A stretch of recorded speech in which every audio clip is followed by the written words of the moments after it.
In the quiet village of St. Mary Mead, a shocking murder shakes the roses and secrets of Meadowview Manor.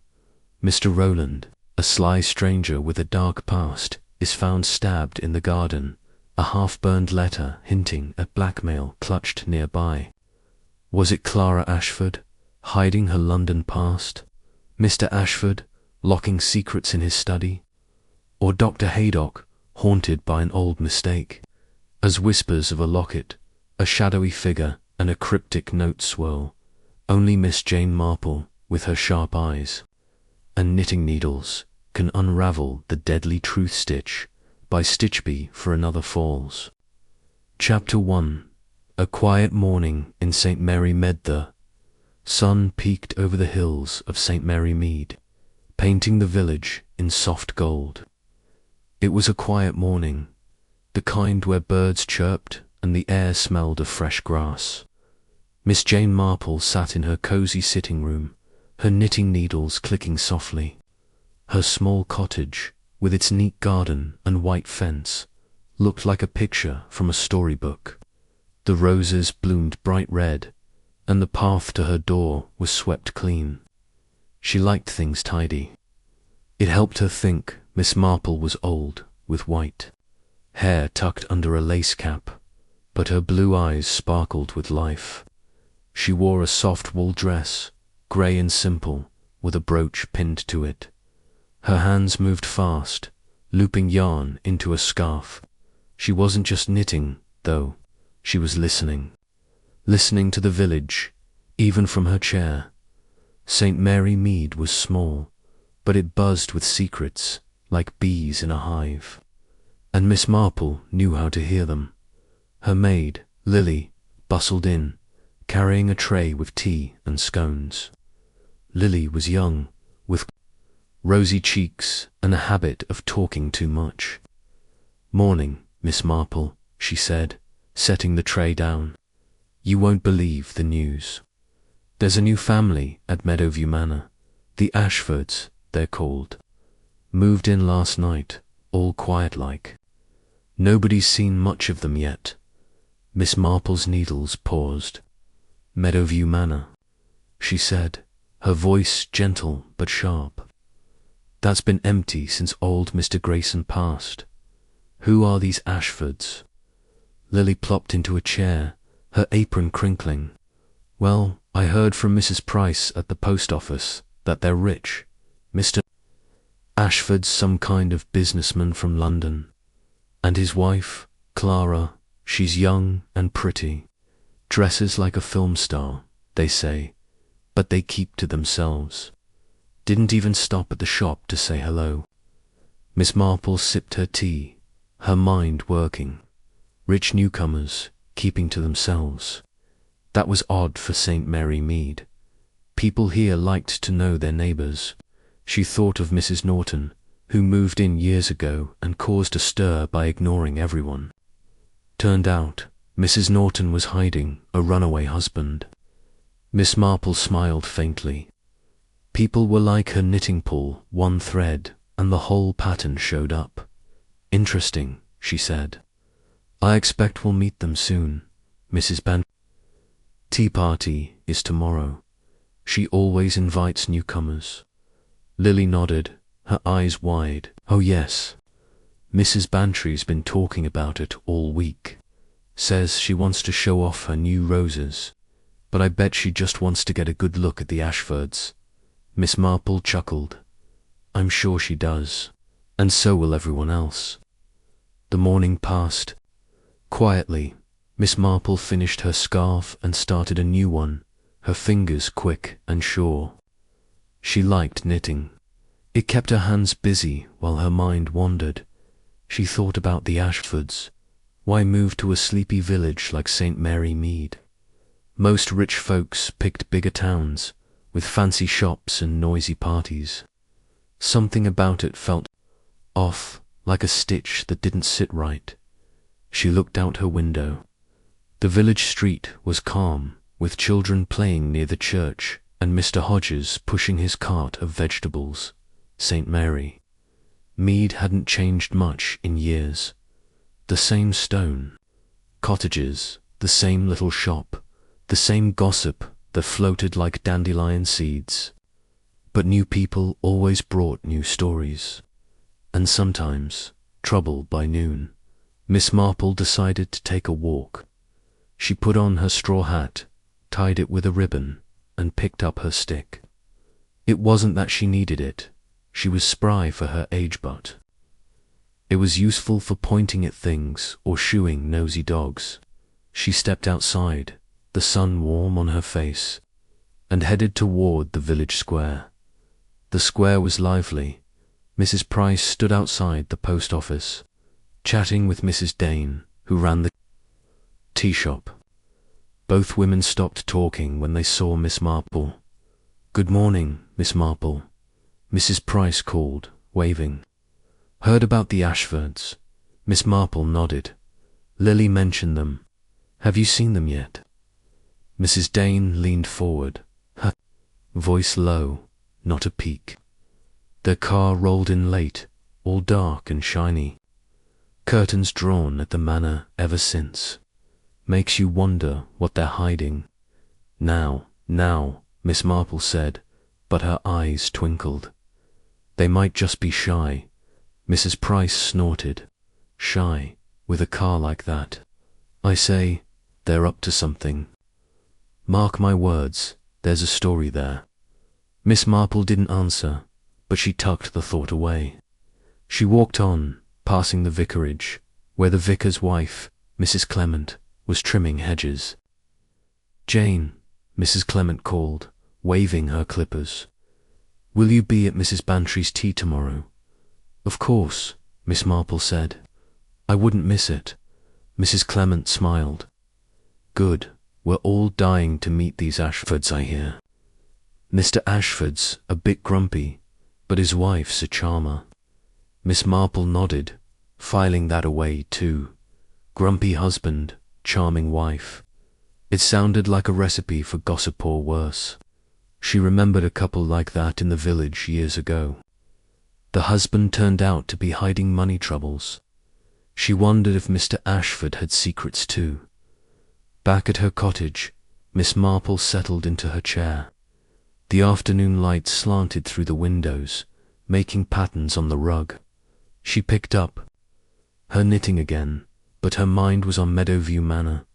It was a big house, all stone and ivy, with tall windows and a garden that stretched to the woods. Perfect for hiding things. She thought of the Ashfords, tucked away in their grand new home. Why so quiet? Why no visits to the shop or church? Lily came in with more tea. "You look deep in thought, Miss Marple," she said, setting the cup down, thinking about the Ashfords. Miss Marple smiled. "Just wondering, Lily. People don't move to St. Mary Mead by accident. There's always a reason." Lily giggled. "You and your reasons. You'll have them figured out before they unpack their bags." Miss Marple didn't laugh. She sipped her tea, her eyes far away. She was thinking of another newcomer, years ago, who arrived with a smile and left in handcuffs. People were like her knitting, she thought again. One loose thread, and everything unravelled. The next morning, the village was buzzing. Mrs. Bantry's tea party was the talk of St. Mary Mead.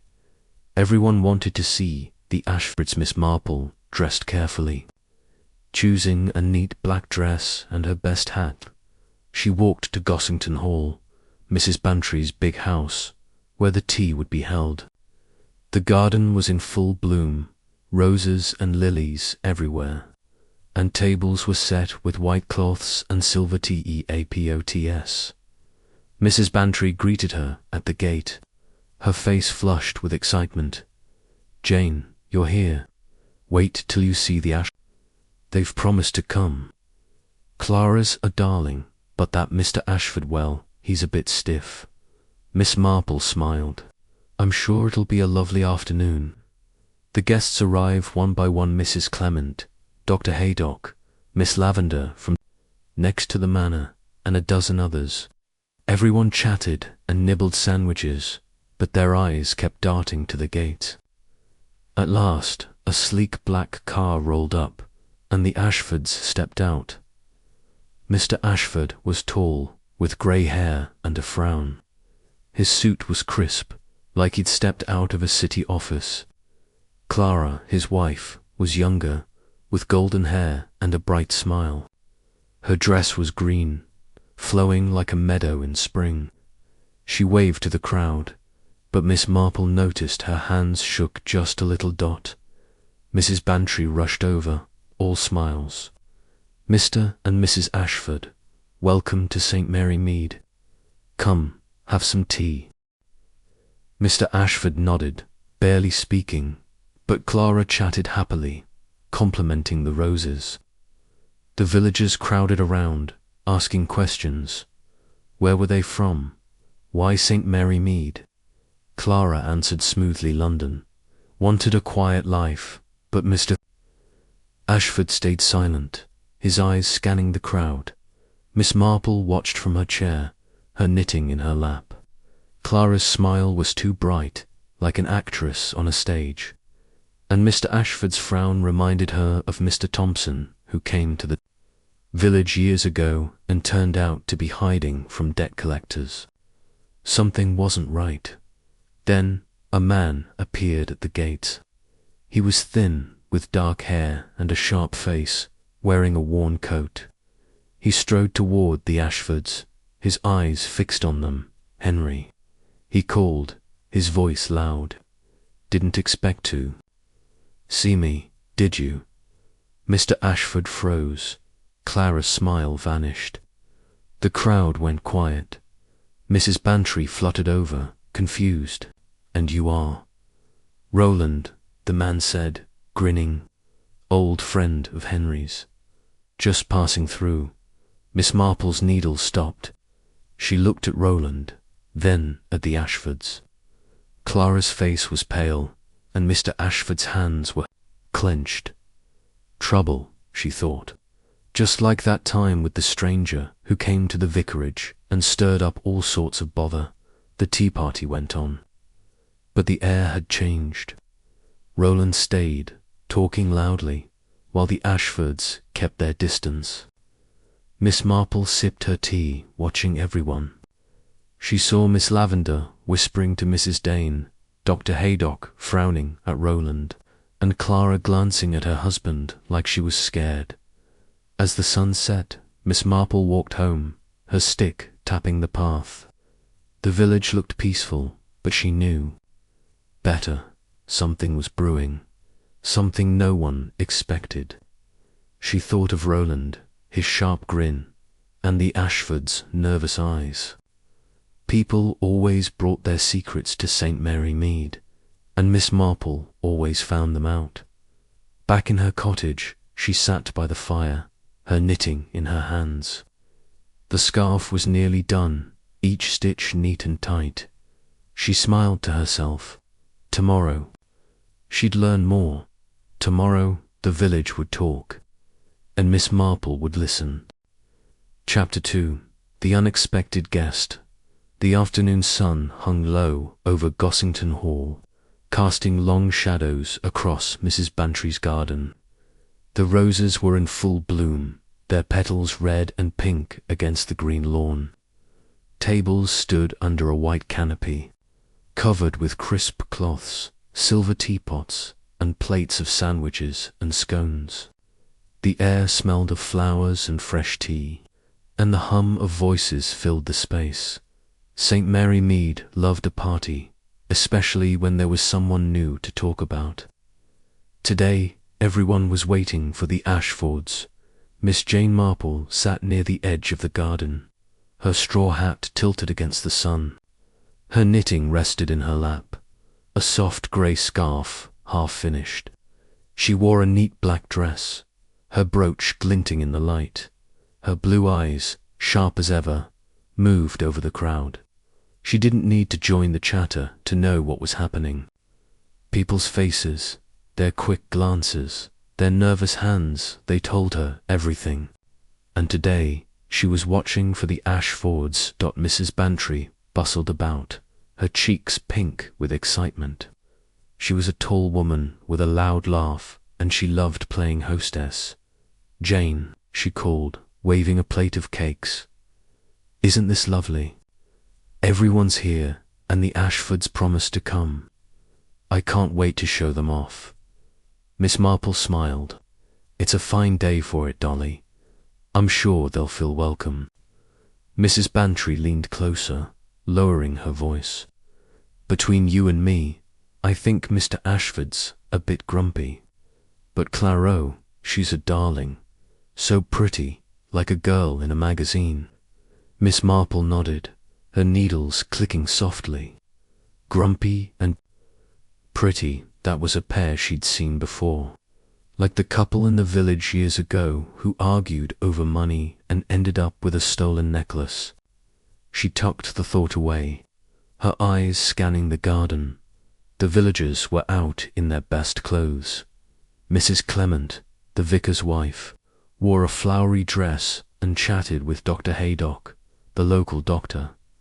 Dr. Haydock was a kind man, with grey hair and a quick smile, but Miss Marple noticed he looked tired today. Miss Lavender, who lived next to Meadowview Manor, stood by the tea table, her sharp nose twitching like she smelled a secret. Mrs. Price from the post office whispered too. Mrs. Dane from the tea shop, their heads close together. Even Mr. Hodges, the vegetable man, was there, his cap pulled low as he nibbled a sandwich. The gate creaked, and the crowd turned.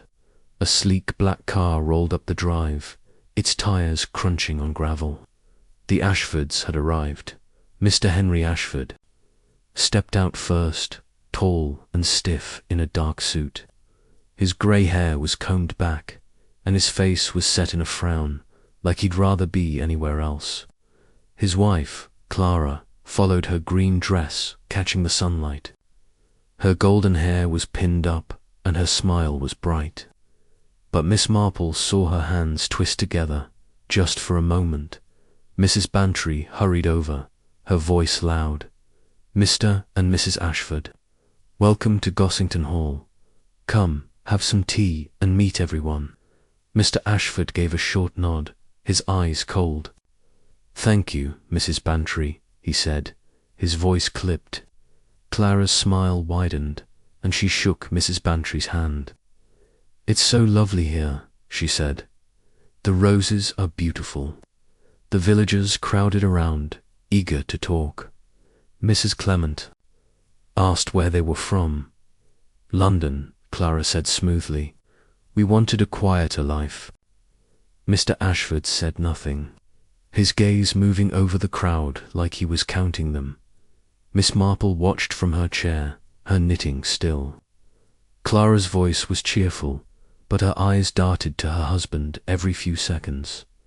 Mr. Ashford stood like a statue, his hands in his pockets. Miss Marple thought of Mr. Grayson, who owned Meadowview Manor years ago. He'd been stiff like that, too, hiding debts until they caught up with him. She wondered what Mr. Ashford was hiding. The tea party hummed along. Mrs. Dane brought Clara a cup of tea, asking about her dress. "Oh, it's just something I picked up," Clara said, laughing. But Miss Marple noticed her laugh was too quick, like she was trying to fill the silence. Dr. Haydock joined them, offering a scone. "Settling in, all right?" he asked.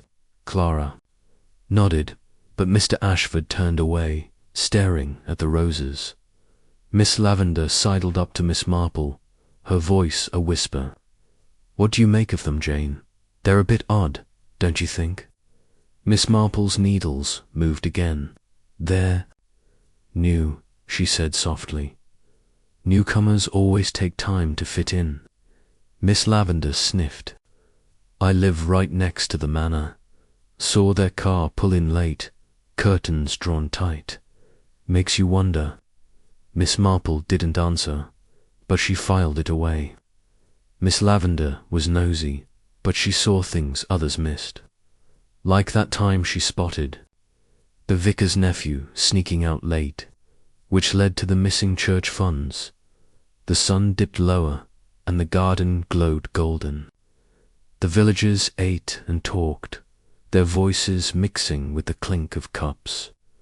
Clara moved through the crowd, smiling and chatting, but Mr. Ashford stayed by the gate, his face like stone.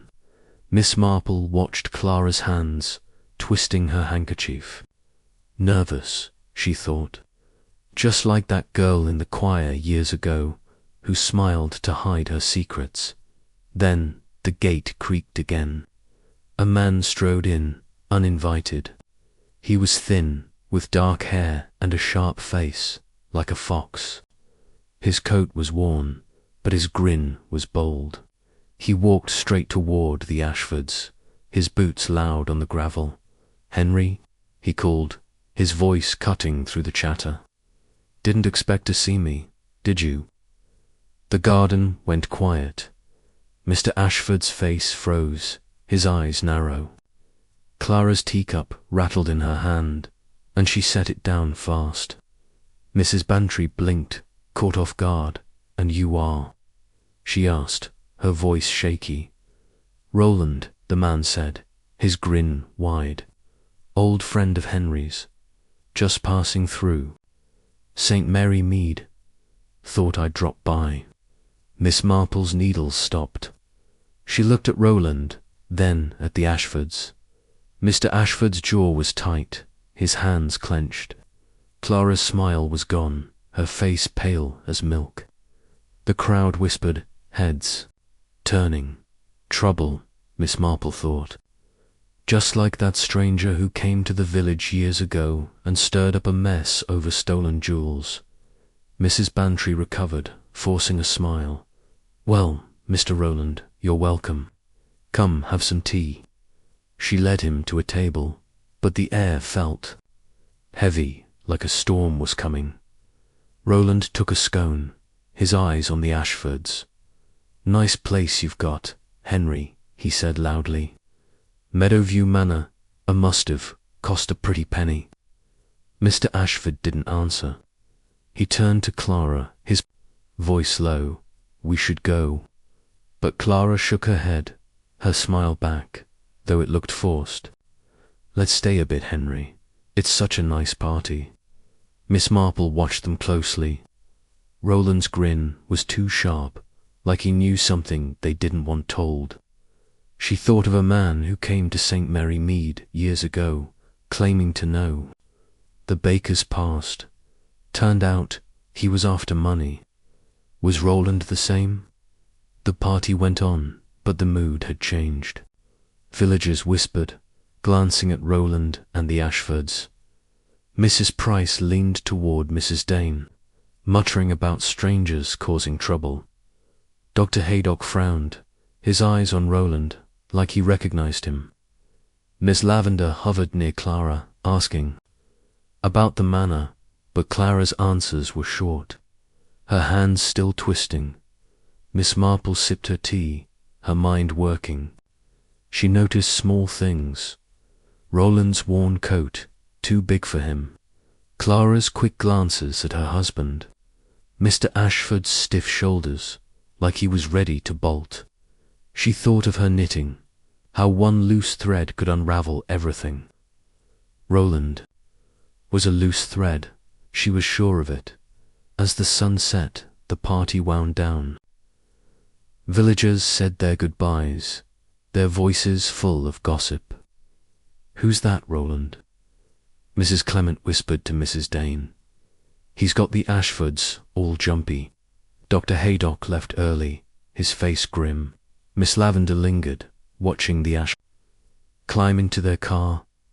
Miss Marple walked home, her stick tapping the path. The village was quiet now, the sky pink and gold, but her mind was busy.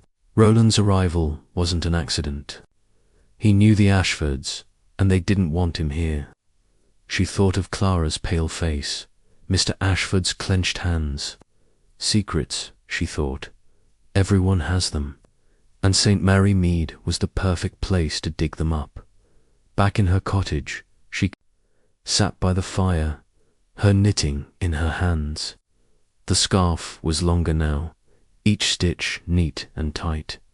She smiled to herself. Tomorrow the village would talk. Mrs. Price would have heard something, Miss Lavender would have seen something, and Lily would bring it all to her. Miss Marple would listen. She always did. Chapter 3. A shocking discovery, the morning after Mrs. Bantry's tea party.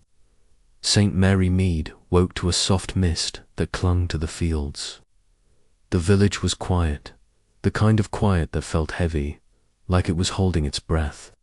Miss Jane Marple sat in her cottage, her knitting needles clicking as she worked on her grey scarf. The fire crackled in the hearth, and the smell of toast drifted from the kitchen. Her maid, Lily, was late today, which was odd. Lily was usually at the door by 8, full of chatter about the village.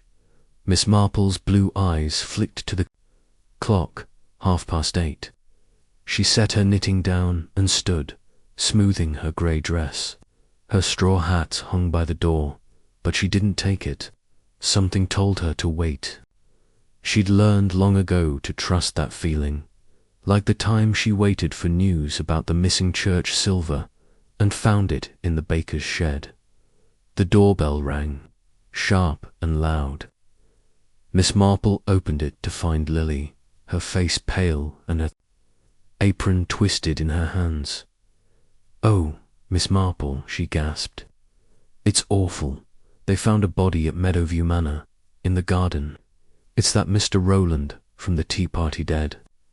Miss Marple's eyes sharpened, but her voice stayed calm. "Dead, Lily. Are you sure?" Lily nodded, her words tumbling out.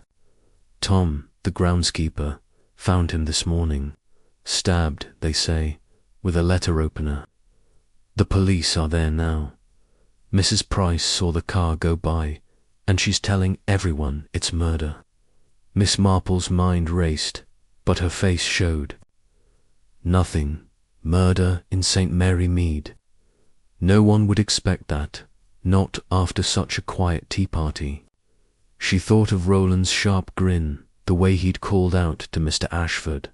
Trouble, she'd thought then, and now, here it was. "Fetch my hat, Lily," she said. "I'll go to the manor and make some tea when we're back. We'll need it." Lily scurried off, and Miss Marple stepped outside.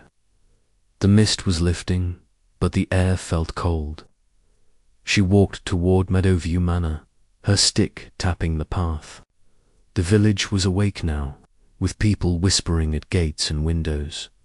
Mrs. Dane stood outside her tea shop, talking to Mrs. Price. "Stabbed," Mrs. Price was saying, her voice high, "right in the garden. Who'd do such a thing?" Miss Marple passed them with a nod, her ears catching every word. Gossip was like her knitting, messy at first, but it always made a pattern if you looked close enough. Meadowview Manor loomed ahead, its stone walls grey in the morning light. The garden stretched wide, with neat hedges and a path to the woods. A police car sat by the gate, and a small crowd had gathered villagers, curious and nervous. Miss Marple saw Miss Lavender, her sharp eyes darting round, and Dr. Haydock, looking grim as he spoke to a policeman. Inspector Craddock stood by the garden, his notebook out. He was young for an inspector, with a kind face but sharp eyes. Miss Marple liked him. He listened, which was more than most policemen did. She approached, her stick tapping softly. "Good morning, Inspector," she said, her voice gentle. "A sad day for St. Mary Mead." Craddock turned, tipping his hat. "Miss Marple, yes, sad indeed. I suppose you've heard," Lily told. "Me," she said. "Mr. Rowland, was it stabbed?" Craddock nodded, his face tight. "Found this morning by the groundskeeper, in the rosebed, of all places. Letter opener through the chest. Nasty business." Miss Marple's eyes moved to the garden. The rose bed was near the manor's back door, hidden by tall hedges. A good place to hide a crime, she thought. Any suspects? She asked, her tone light, like she was asking about the weather. Craddock sighed, too early to say. Looks like a robbery gone wrong. His wallet's empty, watch gone, but... He paused, glancing at the manor. The Ashfords are shaken. They say he was just a guest, but I'm not so sure. Miss Marple nodded, her mind working. Robbery, maybe. But Roland's grin at the tea party, the way the Ashfords froze, that wasn't about a stolen wallet. She thought of a man years ago, found dead in a field, his pockets empty. Turned out it was his wife who wanted him gone, not his money. May I look? She asked. I won't touch anything. Craddock hesitated, then nodded. Just stay back, Miss Marple. It's not a pleasant sight. She followed him to the rose bed, her stick sinking into the soft earth. Roland lay there, his sharp face pale, his coat stained red. The letter opener was silver, its handle carved, stuck deep in his chest. Miss Marple's eyes flicked over the scene. The trampled grass, the hedge with a broken branch, the mud on Roland's boots. She noticed a scrap of paper near his hand, half covered by dirt. What's that? She asked, pointing. Craddock knelt, picking it up with a gloved hand. Looks like a note, he said, half burned, hard to read. He squinted at it, then slipped it into a bag. We'll check it later. Miss Marple didn't push, but she filed it away. A burned note. That was like the letters in the vicarage case, when someone tried to hide their tracks. She glanced at the manor. The curtains were drawn, but she saw Clara's face at a window, pale and still. Inside the manor, Craddock led her to the drawing room, where the Ashfords sat. Mr. Ashford was stiff, his suit neat, but his eyes red. Clara clutched a handkerchief, her green dress crumpled. Miss Marple, she said, her voice shaky, isn't it awful? Poor Roland. Very awful, Miss Marple said, sitting across from them. You knew him well. Clara glanced at her husband. He was an old friend, she said, from London. He visited sometimes. Double quotes. Mr. Ashford's jaw tightened. Not a friend, he snapped. A nuisance. Always showing up, asking for money. Miss Marple's eyes softened, but her mind was sharp. Asking for money.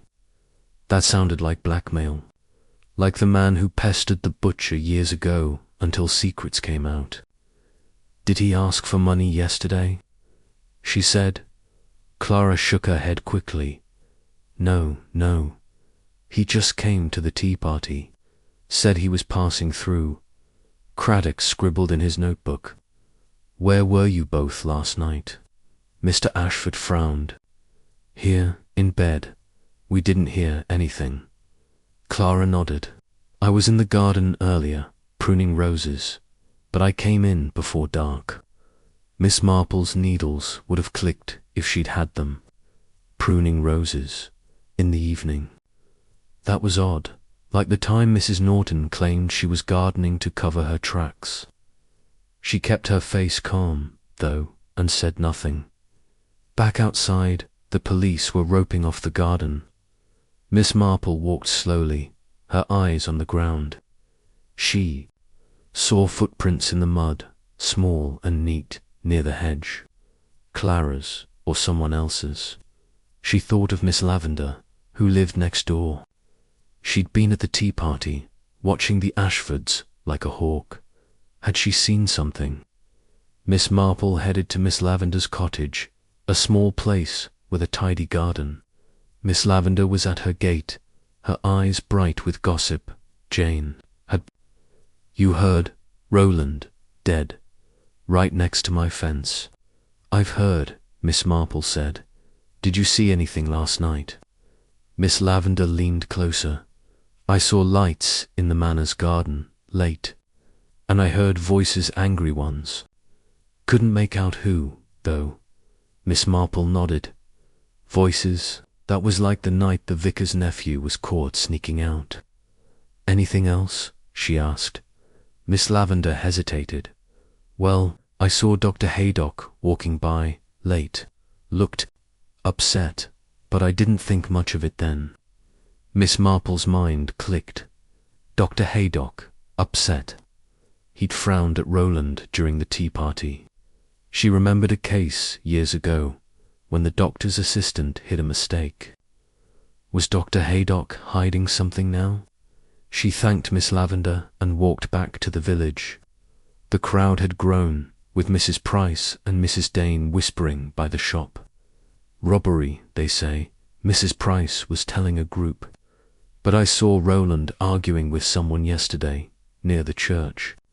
Couldn't see who." Miss Marple listened, her face calm. An argument, that was another thread to pull. She thought of her knitting, how one loose stitch could unravel the whole scarf. Roland's death was like that, a loose stitch with secrets tied to it. Back at her cottage, Lily had tea ready. "What did you see, Miss Marple?" she asked, her eyes wide. Miss Marple sipped her tea, her mind far away. "A puzzle, Lily," she said. "Roland wasn't robbed. Not just for money, anyway. There's more to it." Lily gasped. "You think it's the Ashfords, or someone else?" Miss Marple smiled faintly. "I don't think yet. I watch. And I listen." She picked up her knitting, her needles moving again. The scarf was longer now, the pattern clear. She thought of Roland's sharp grin, Clara's nervous hands, Mr. Ashford's cold eyes. Someone had wanted Roland gone. Someone who knew his secrets. And Miss Marple would find them, just like she always did. Chapter 4.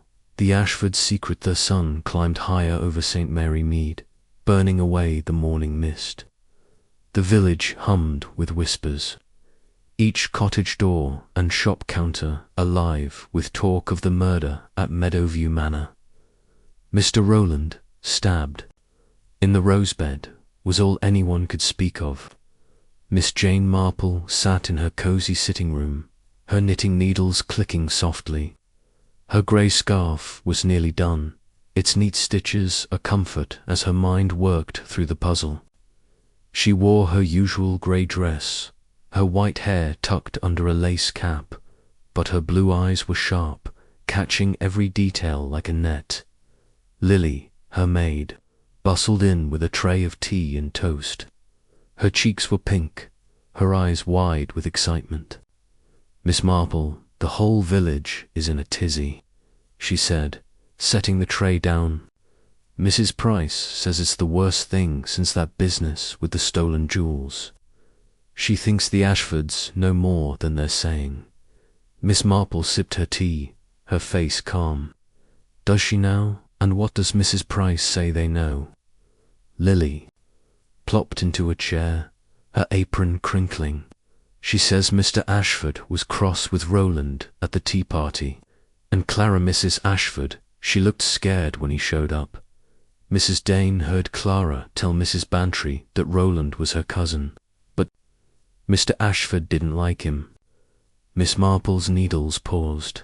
Cousin, that was new. She thought of Roland's bold grin, the way he'd called out to Mr. Ashford like he owned him. Cousins didn't always mean family love, she knew, like that time with the vicar's nephew, who claimed kinship but stole from the poor box.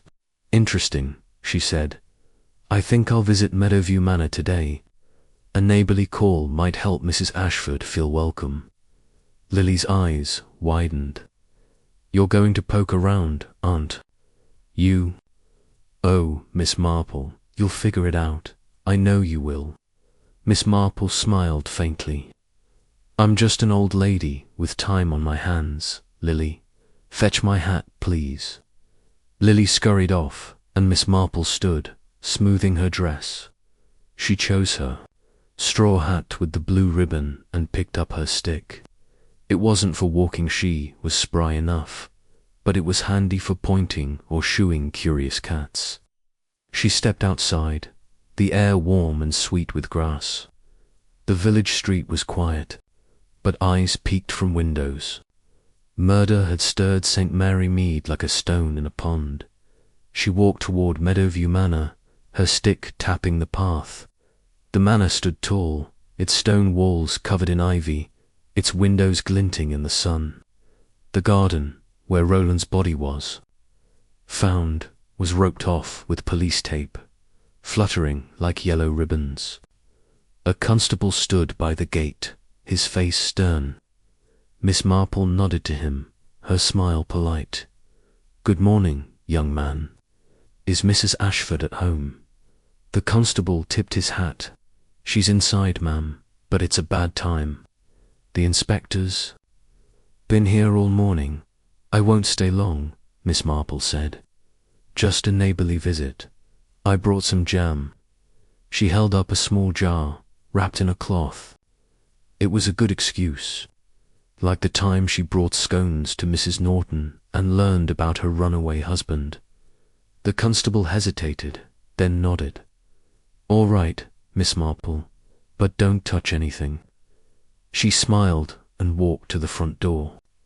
The knocker was brass, shaped like a lion's head. She gave it a gentle tap, and a maid opened the door, her face pale. "Miss Marple, oh, come in. Mrs. Ashford's in the drawing room, but she's not herself." The manor's hall was grand, with polished wood floors and a chandelier that sparkled. Miss Marple followed the maid to a large room with tall windows and heavy curtains. Clara Ashford sat on a velvet sofa, her green dress swapped for a plain blue one. Her golden hair was loose, and her eyes were red from crying. A handkerchief lay crumpled in her lap. Double quotes. "Mrs. Ashford," Miss Marple said, her voice soft. "I'm Jane Marple from the village. I brought you some jam. I thought you might need a little cheer." Clara looked up, forcing a smile. "That's kind of you, Miss Marple. Please, sit down." She waved to a chair, her hand shaky. Miss Marple sat, setting the jam on a table. Her eyes flicked around the room. A fireplace with a carved mantel, a desk with papers neatly stacked, a locked cabinet in the corner. She noticed a photograph. On the mantel a young Clara with a man who looked like Roland, both smiling. Interesting, she thought. Like that photo of the baker's sister, which hid a secret marriage. "I'm so sorry about Mr. Roland," Miss Marple said. "It must be a shock." Clara's eyes filled with tears. "It's awful. He was my cousin. We weren't close, but I never thought." She stopped, twisting her handkerchief. Miss Marple nodded, her face kind but her mind sharp. "Lily mentioned he was your cousin. Did he visit often?" Clara hesitated, glancing at the door. "Not often. He'd been away for years. In prison, actually. He got out recently and came to see us." Miss Marple's needles would have clicked. If she'd had them. Prison. That was a big thread to pull. She thought of a man years ago, fresh from jail, who stirred up trouble in the village. "That must have been hard," she said. "Was he glad to see you?" Clara's smile was weak. He was friendly, but Mr. Ashford didn't like him. They argued sometimes. Miss Marple leaned forward slightly. "At the tea party, he seemed to surprise your husband." "Did they argue then?" Clara shook her head quickly. No. Henry was just tired. Roland could be pushy, always joking, but it upset Henry. Miss Marple nodded, filing it away. pushy, that sounded like the man who pestered the shopkeeper years ago, always asking for favors until a fight broke out. She glanced at the locked cabinet. "It's a lovely room," she said, changing the subject. "Do you spend much time here?" Clara relaxed a little. "Oh yes, I read here or write letters. Henry uses it for work. He's very private about his papers." Miss Marple smiled. Private papers. That was like the time Mr. Grayson kept his. Desk locked, hiding debts. "I understand," she said. "Men like their secrets." Clara laughed, but it was nervous. The door opened, and Mr. Ashford walked in.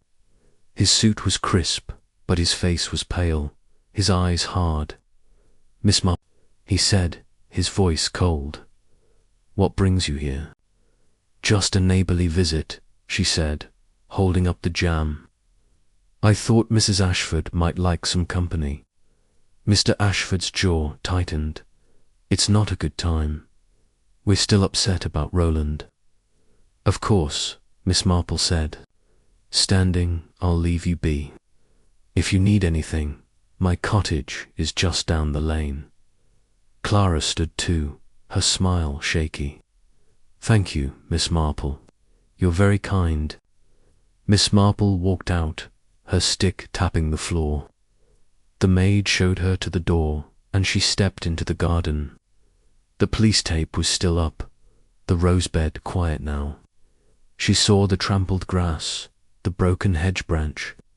Her eyes lingered on a small gate at the garden's edge, leading to the woods. Easy to slip through, she thought, like the time the vicar's nephew used a back path to hide his tracks. She walked back to the village, her mind busy.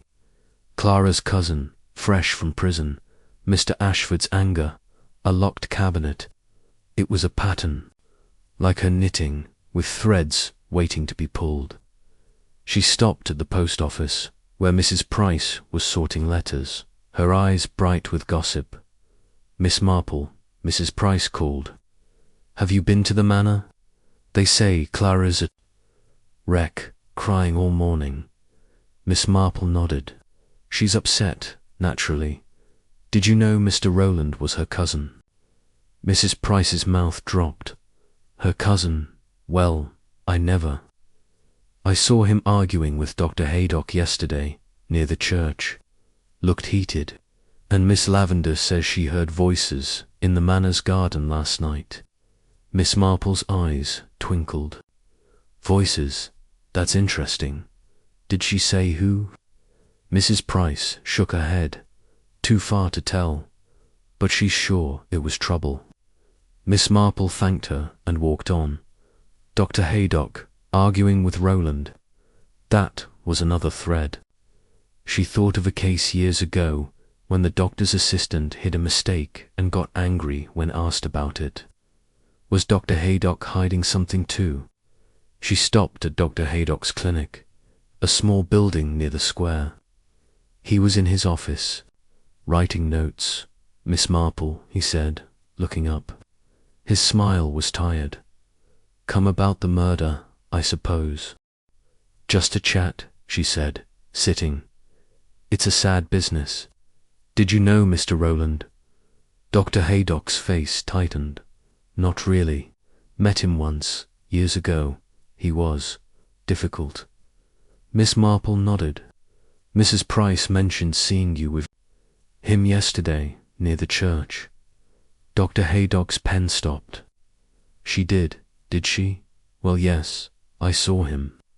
He was asking about old cases." "Nonsense, really." He stood, his smile forced. "I've got patience, Miss Marple. Good day." She left, her mind clicking. Nonsense, or something more. She thought of Clara's nervous hands, Mr. Ashford's cold eyes, the burned note by Roland's body. Secrets were piling up like yarn in her basket. Back at her cottage, Lily had tea ready. "What did you find out?" she asked, her voice eager. Miss Marple sipped her tea, her eyes far away. Clara says Roland was her cousin. Out of prison, Mr. Ashford didn't like him. And Dr. Haydock's hiding something, Lily gasped. You think they did it? Miss Marple smiled. I don't think yet, Lily. I watch, and I listen. She picked up her knitting, her needles moving fast. The scarf was almost done, its pattern clear. She thought of Roland's death, the letter opener, the voices in the garden. Someone had wanted him gone, someone with a secret, and Miss Marple would find it, stitch by stitch. Chapter 5. Village Whispers. The sun hung high over St. Mary Mead, its light spilling across the village's stone cottages and narrow lanes. The air buzzed with talk, like bees around a hive. Mr. Roland's murder in Meadowview Manor's garden had set tongues wagging, and every shop, gate, and garden fence was alive with guesses. Miss Jane Marple sat in her small cottage, her knitting needles clicking as she worked on her grey scarf. The fire crackled softly, and the smell of tea filled the room. Her grey dress was neat, her white hair tucked under a lace cap, but her blue eyes were sharp, catching every whisper that floated her way. Lily, her maid, burst through the door, her apron flapping. Miss Marple, she said, her voice high with excitement. You won't believe what I heard at the shop. Mrs. Price says she saw Dr. Haydock arguing with that Roland fellow the night he died. Right by the church. She swears it. Miss Marple. Needles slowed, but her face stayed calm. Did she, now? She said, sipping her tea. And what did Mrs. Price say they were arguing about? Lily plopped into a chair, her cheeks pink. She couldn't hear much, but Dr. Haydock looked mad, waving his arms. She says Roland was grinning, like he was teasing him. And Mrs. Dane heard Clara Ashford crying at the manor yesterday, saying she wished Roland had never come. Miss Marple nodded, her mind clicking like her needles. Dr. Haydock arguing with Roland, that was a new thread to pull. And Clara crying. She thought of Chapter 4, when Clara admitted Roland was her cousin, fresh from prison. People cried over family, but they also cried over secrets, like that girl years ago who wept when her brother's lies came out. Interesting, she said. I think I'll take a walk today, Lily. The village has a lot to say. Lily's eyes widened. You're going to find out who did it, aren't you? Oh, Miss Marple, you're cleverer than the police. Miss Marple smiled faintly. I'm just an old lady who likes a chat, Lily. Fetch my hat, please. Lily darted off, and Miss Marple stood, smoothing her dress. She chose her straw hat with the blue ribbon and grabbed her stick knot for walking. But for pointing at things or shooing nosy dogs. She stepped outside, the air warm and sweet with flowers. The village street was busy, with children playing near the church and Mr. Hodges pushing his vegetable cart. But the real noise was the gossip, humming like a tune everyone knew. She headed to the post office first, where Mrs. Price stood behind the counter, sorting letters. Her eyes lit up when she saw Miss Marple. Jane, have you heard? It's all anyone talks about Roland, stabbed in the garden. I told the inspector I saw him with Dr. Haydock that night, near the church. Looked like a proper row. Miss Marple nodded, her face kind but her eyes sharp. So Lily said, What time was this, Mrs. Price? Mrs. Price leaned forward, her voice low. After dark, maybe 9. I was closing up when I saw them. Roland was laughing, but Dr. Haydock was read in, the face pointing at him. I couldn't hear words, but it wasn't friendly. Miss Marple filed it away. 9 o'clock, near the church. The murder was likely later, since Tom, the groundskeeper, found Roland's body in the morning. She thought of a case years ago when the baker argued with a man at dusk, only to be robbed by him later. Was Dr. Haydock angry enough to kill? Did you see anyone else? She asked. Mrs. Price shook her head. Just them. But Miss Lavender says she saw lights in the Manors garden late and heard voices. She's telling everyone it was the Ashfords. Miss Marple's eyes twinkled. Miss Lavender, again. She was nosy, but her sharp eyes caught things others missed, like the time she spotted the vicar's nephew sneaking into the church. Thank you, Mrs. Price, she said. I'll stop by Miss Lavender's next. She walked on, her stick tapping the path. The village square was lively, with Mrs. Dane sweeping outside her tea shop. Miss Marple, she called, waving her broom. Come, have a cuppa. Everyone's talking about the murder. Miss Marple smiled and stepped inside. The tea shop was cosy, with lace curtains and small tables. Mrs. Dane brought her a pot of tea and sat down, her voice eager. I heard Clara Ashford at the Manor yesterday, crying to Mrs. Bantry, said Roland brought nothing but trouble, and Mr. Ashford was shouting, saying he'd never let Roland near them again. Miss Marple sipped her tea, her mind working. Clara crying, Mr. Ashford shouting. That matched Lily's story. She thought of Clara's nervous hands at the Manor, her quick glances at her husband. Was she scared of Roland or of what he knew? Did Clara say why he was trouble? She asked. Mrs. Dane shook her head. Not exactly, but she sounded scared, like she wished he'd stayed away. And Mrs. Bantry says Mr. Ashford's been locking himself in his study, not talking to anyone. Miss Marple nodded. A locked study, that was like Mr. Grayson years ago, hiding papers in his desk.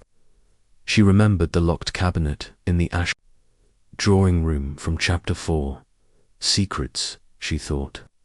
Always secrets. She finished her tea and walked to Miss Lavender's cottage, next to Meadowview Manor. The garden was tidy, with roses climbing the fence. Miss Lavender was at her gate, her sharp nose twitching. Jane, I knew you'd come. The whole village is buzzing about Roland. I told the inspector I heard voices in the Manor's garden that night. Miss Marple leaned on her stick. Voices. Could you tell who? Miss Lavender's eyes gleamed. Not clear enough, but one was a man, angry. And there was a woman's voice, softer, like she was pleading. I saw lights moving, too, near the rosebed. Miss Marple's mind clicked. The rosebed, where Roland was found. A man and a woman arguing. She thought of Clara pruning roses in the evening, as she'd claimed in Chapter 3, and Mr. Ashford's cold anger, or was it someone else? Did you see Dr. Haydock that night? She asked. Miss Lavender nodded. Walking by late, looked upset, like he'd had a fight. I mentioned it to Mrs. Price, but she says I'm imagining things. Miss Marple smiled. You have sharp eyes, Miss Lavender. Anything else? Miss Lavender hesitated. Well, I saw Clara in the garden earlier that day, before the tea party. She was digging near the roses, not pruning. Looked like she was hiding something. Miss Marple's needles would have clicked if she'd had them. Digging. That was odd, like the time Mrs. Norton buried a stolen necklace in her yard. Thank you, she said. You've been very helpful. She walked back to the village, her mind full of threads. Dr. Haydock's argument, Clara's tears, Mr. Ashford's locked study, voices in the garden, Clara digging. It was like her knitting, with loose stitches waiting to be pulled. She stopped at the church, where Mrs. Clement was arranging flowers. Jane, she called. Isn't it dreadful about Roland? Miss Marple nodded. Very dreadful. You know him? Mrs. Clement shook her head. Not really. But I saw him at the tea party, making Clara nervous. And Dr. Haydock didn't like him either. I heard them talking once, years ago, about some old case. Roland was rude, accusing Dr. Haydock of something. Miss Marple's eyes sharpened. An old case. That matched Dr. Haydock's odd reaction in Chapter 4. She thought of a doctor's assistant years ago, who hid a mistake and got angry when questioned. "Thank you, Mrs. Clement," she said. "I'll see you at Mrs. Bantry's next tea." Back at her cottage, Lily was waiting. "What did you find out?" she asked, pouring tea. Miss Marple sat, her knitting in her lap. "The village is talking, Lily." Dr. Haydock argued with Roland. Clara was crying, saying he was trouble. Mr. Ashford's locking himself away. And Miss Lavender heard voices in the garden. Lily gasped. "You think one of them did it?" Miss Marple smiled. "I don't think yet. I watch and I listen." She picked up her needles, the scarf growing longer. The pattern was clear now, but some stitches were loose. Roland's murder wasn't about robbery, she was sure. It was about secrets, Clara's cousin, Dr. Haydock's anger, Mr. Ashford's silence. Someone had pulled a thread, and Miss Marple would find it, stitch by stitch. Chapter 6. The missing letter. The afternoon sun cast a warm glow over St. Mary Mead, turning the village's stone cottages golden. The air was thick with the scent of roses and the hum of gossip as news of Mr. Roland's murder spread like wildfire. Miss Jane Marple sat in her cosy cottage, her knitting needles clicking softly as she worked on her grey scarf. The fire crackled in the hearth, and a teapot steamed on the table. Her grey dress was neat, her white hair tucked under a lace cap, but her blue eyes were sharp, piecing together the village's whispers like threads in her knitting dot. Lily, her maid, burst through the door, her apron flapping. "Miss Marple," she said, her voice high with excitement. "The police found something in the garden. A letter, half burned, right by Roland's body. Mrs. Price says it's a clue, but Inspector Craddock won't tell anyone what it says." Miss Marple's needles slowed, her mind clicking. A half-burned letter. She remembered Chapter 3, when Inspector Craddock picked up a scrap of paper near Roland's body, calling it hard to read. Now it was news. She thought of a case years ago, when a burned note in the vicarage led to a stolen will. "Interesting," she said, sipping her tea. "Did Mrs. Price say anything else?" Lily plopped into a chair, her cheeks pink. "She says the inspector was at the manor all morning, talking to the Ashfords." Clara was crying again, and Mr. Ashford slammed a door. And Mrs. Dane heard Dr. Haydock tell the vicar he wished Roland had never come to the village. Miss Marple nodded, her eyes twinkling. Dr. Haydock again. In Chapter 5, Mrs. Price saw him arguing with Roland near the church, and Mrs. Clement mentioned an old case that upset him. A letter could tie it all together, like the time a note revealed the baker's debts. "I think I'll visit the police station," she said, "and perhaps the manor again. Fetch my hat, Lily." Lily scurried off, and Miss Marple stood, smoothing her dress. She chose her straw hat with the blue ribbon and picked up her stick for walking, but for pointing at clues or shooing curious cats. She stepped outside, the air warm and sweet. The village street was alive, with children playing near the shop and Mr. Hodges pushing his vegetable cart. But the real noise was the gossip, buzzing like bees in a garden. She headed to the police station, a small building near the square. Inspector Craddock was outside, talking to a constable. His notebook was out, his face tired but sharp. he smiled when he saw her. "Miss Marple," he said, tipping his hat. "Come to solve my case for me." Miss Marple chuckled, her voice gentle. "Just a curious old lady, Inspector. I heard about a letter found in the garden. Was it Craddock's?" Smile faded. "You hear everything, don't you?" "Yes, a letter, half burned, found near Roland's body. It's not much to go on bits of words. Something about a family secret and a debt owed. We're sending it to the lab." Miss Marple's mind clicked. Family secret, debt owed. That sounded like blackmail, like the man who threatened the shopkeeper years ago until a fight broke out. "May I see it?" she asked, her tone light. Craddock hesitated, then nodded. "Can't show you the original, but I've got a copy." He pulled a paper from his notebook, showing scribbled words: "Family secret, must pay, debt owed." The rest was charred, unreadable. Miss Marple studied it, her eyes sharp. "Interesting," she said. "It sounds like Roland knew something someone didn't want told." Craddock raised an eyebrow. "You think blackmail?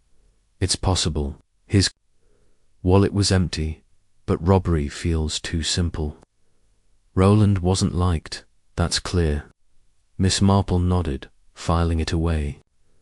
Blackmail fit Roland's grin at the tea party in Chapter 2, the way he'd taunted Mr. Ashford, and Clara's tears in Chapter 4, her talk of his prison past.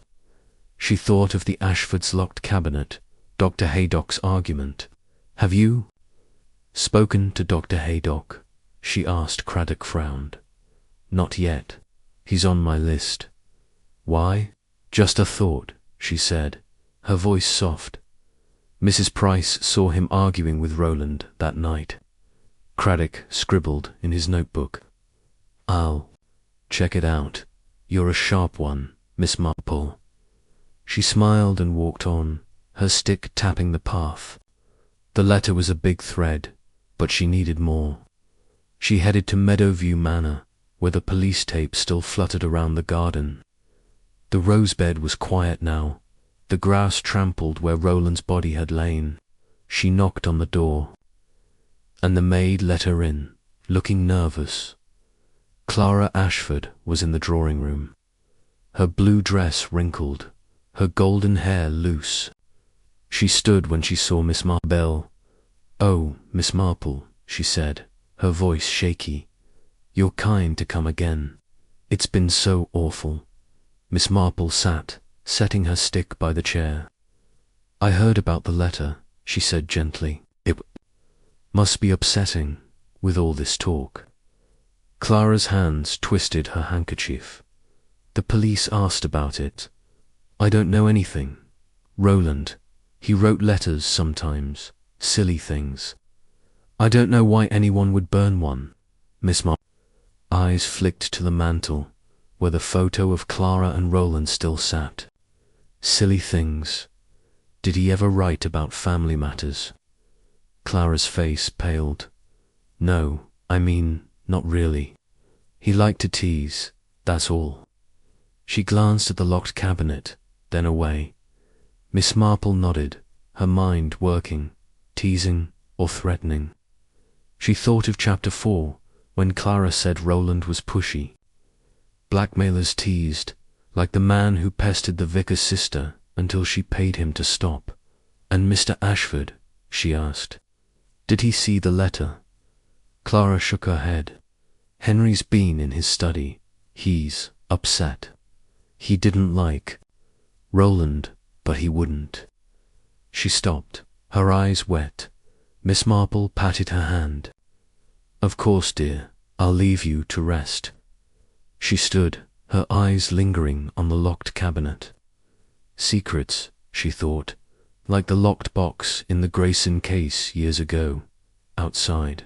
She walked around the garden, avoiding the police tape. She saw the small gate to the woods, noticed in Chapter 3, and a patch of dirt near the roses, disturbed like someone had dug there. Clara's digging, Miss Lavender had said in chapter 5. Was she hiding something, like the necklace buried in that old case? Miss Marple headed to Mrs. Dane's tea shop, where the gossip was thick. Mrs. Dane was wiping tables, her eyes bright. Miss Marple heard about the letter. They say it's about a secret, maybe the Ashfords, and Dr. Haydock's been quiet, not like himself. Miss Marple sipped tea, listening, quiet. Has he said anything about Roland? Mrs. Dane leaned close. Not much, but I heard him tell the vicar he knew Roland years ago, from some trouble in London. Said he was glad he's gone, then looked guilty for saying it.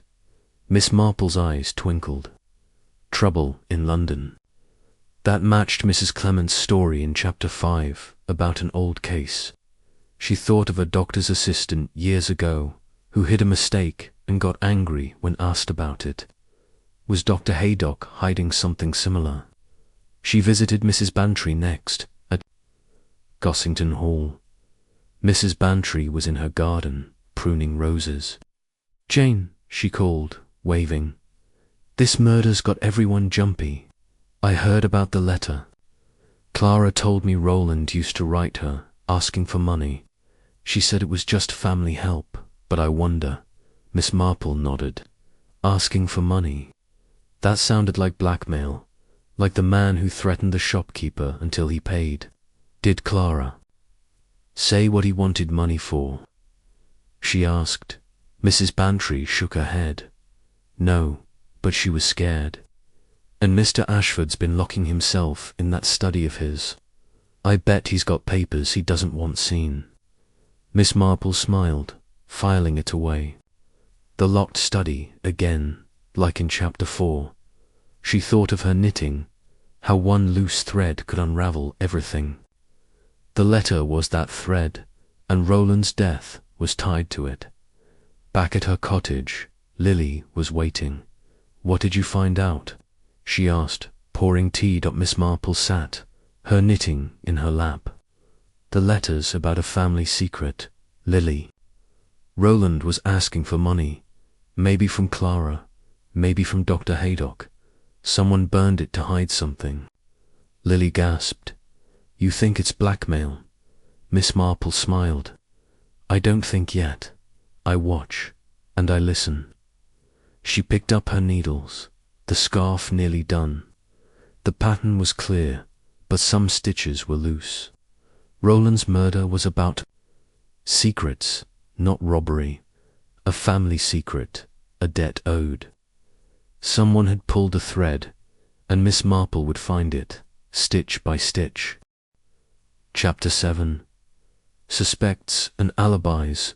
The morning sun shone bright over St. Mary Mead, its light dancing on the village's stone cottages and winding lanes. The air was warm, filled with the scent of fresh grass and roses, but a nervous hum ran through the village. Mr. Roland's murder in Meadowview Manor's garden was still the only thing anyone talked about. Miss Jane Marple sat in her cosy cottage, her knitting needles clicking as she worked on her grey scarf, now almost finished. Her grey dress was neat, her white hair tucked under a lace cap, and her blue eyes were sharp, catching every whisper that floated her way, like threads waiting to be woven. Lily, her maid, rushed in, her apron twisted in her hands. Miss Marple, she said, her voice high. Inspector Craddock's at the village hall, questioning everyone. He's got the Ashfords, Dr. Haydock, and even Miss Lavender there. Mrs. Price says he's checking their alibis for the night Roland died. Miss Marple's needles slowed, her mind clicking like the gears of a clock. Alibis. She thought of chapter 6, when the half-burned letter hinted at blackmail, with words like family secret and debt owed. Alibis could hide lies, like the time the vicar's nephew swore he was home but was caught stealing silver. Interesting, she said, sipping her tea. What else does Mrs. Price say? Lily sat, her cheeks pink. She says Mr. Ashford's acting grumpier than ever, slamming doors at the manor. Clara's been crying, saying Roland was trouble, and Dr. Haydock's been quiet, not even stopping at the tea shop to chat. Miss Marple nodded, her eyes twinkling. Dr. Haydock's silence, Clara's tears, Mr. Ashford's temper, they were all threads, like the loose stitches in her scarf. In Chapter 5, Mrs. Price saw Dr. Haydock arguing with Roland, and in Chapter 4, Clara admitted he was her cousin, fresh from prison. The letter tied them together, and alibis would show who was hiding what. "I think I'll visit the village hall," she said, "just to see how things are going. Fetch my hat, Lily." Lily darted off, and Miss Marple stood, smoothing her dress. She picked her straw hat with the blue ribbon and grabbed her stick knot for walking. But for pointing at things or shooing nosy cats, she stepped outside, the air sweet with summer. The village street was busy, with children playing near the church and Mr. Hodges pushing his vegetable cart. But the real buzz was at the village hall, where a small crowd gathered, whispering about the inspector's questions. But Miss Marple walked to the hall, a low building with ivy on its walls. The door was open, and voices drifted out. She slipped inside, her stick tapping softly, and found a seat near the back. Inspector Craddock stood at a table, his notebook open, his face serious but kind. The Ashfords sat on one side, Clara clutching a handkerchief, Mr. Ashford's face hard as stone. Dr. Haydock was there, his grey hair messy, his eyes tired. Miss Lavender sat nearby, her sharp nose twitching like she smelled a secret. Craddock looked up, nodding to Miss Marple. "Good to see you, Miss Marple. Just sorting out where everyone was the night Roland died. Care to listen?" Miss Marple smiled, her voice gentle. "I'm just an old lady with time to spare, Inspector. I won't get in your way." Craddock turned to Mr. Ashford first. "Mr. Ashford, where were you the night of the murder, around 9 to midnight?" Mr. Ashford's jaw tightened, his suit crisp but his eyes cold. "At home," he said, his voice sharp. "In my study, working, then in bed by 10. I didn't hear anything." Craddock scribbled in his notebook, "Anyone see you?" Mr. Ashford frowned. "Clara was home. The maid, too. Ask them." Miss Marple's eyes flicked to Clara, whose hands twisted her handkerchief. She thought of Chapter 4, when Mr. Ashford was in his locked study, and Clara seemed nervous. A study was a good alibi, like the time Mr. Grayson claimed he was working but was hiding debts. Craddock turned to Clara. "Mrs. Ashford, can you confirm that?" Clara nodded, her voice shaky. "Yes, I was in the drawing room, reading. I went to bed early, around 9. Henry was in his study. I didn't see or hear anything outside." Miss Marple's mind clicked, reading at 9. In Chapter 3, Clara said she was pruning roses in the evening, and in Chapter 5, Miss Lavender saw her digging. Was she in the garden or the drawing room? People lied about small things, like the girl who claimed she was sewing but was sneaking. Letters. Craddock moved to Dr. Haydock. "And you, Doctor, where were you?" Dr. Haydock shifted in his chair, his smile tight. "At my clinic, catching up on paperwork. Left around 10, walked home. I live alone, so no one saw me." Miss Marple's eyes sharpened. In Chapter 5, Mrs. Price saw him arguing with Roland near the church at 9, and Miss Lavender saw him passing the manor, looking upset. Paperwork was a tidy alibi, like the doctor's assistant years ago who said he was working but was covering a mistake. Finally, Craddock turned to Miss Lavender? You live next to the manor, Miss Lavender. Where were you that night? Miss Lavender's eyes gleamed. At home, knitting by my window. I told you, I saw lights in the manor's garden, heard voices, angry ones, a man and a woman, around 10, I think. Craddock nodded, writing it down. Did you recognize the voices? Miss Lavender shook her head. Too far. But I saw Dr. Haydock walk by earlier, looking cross, and Clara was in the garden that afternoon, digging, not pruning. Clara's face went pale, and Mr. Ashford's hands clenched. Miss Marple watched them, her face calm but her mind racing. Digging again, like in chapter 5, and voices in the garden, like Miss Lavender mentioned before. She thought of a case. Years ago, when a neighbour heard shouting and it led to a hidden theft. Craddock closed his notebook. Thank you all. We'll check these alibis. The letter we found suggests Roland was pressing someone, maybe for money. If you know anything, tell me now. No one spoke. Clara looked at her hands. Mr. Ashford stared at the wall. Dr. Haydock frowned, and Miss Lavender's nose twitched. Miss Marple's needles would have clicked if she'd had them. Alibis were like her knitting, neat on the surface, but a loose stitch could unravel everything. After the meeting, Miss Marple walked to the tea shop, where Mrs. Dane was serving customers.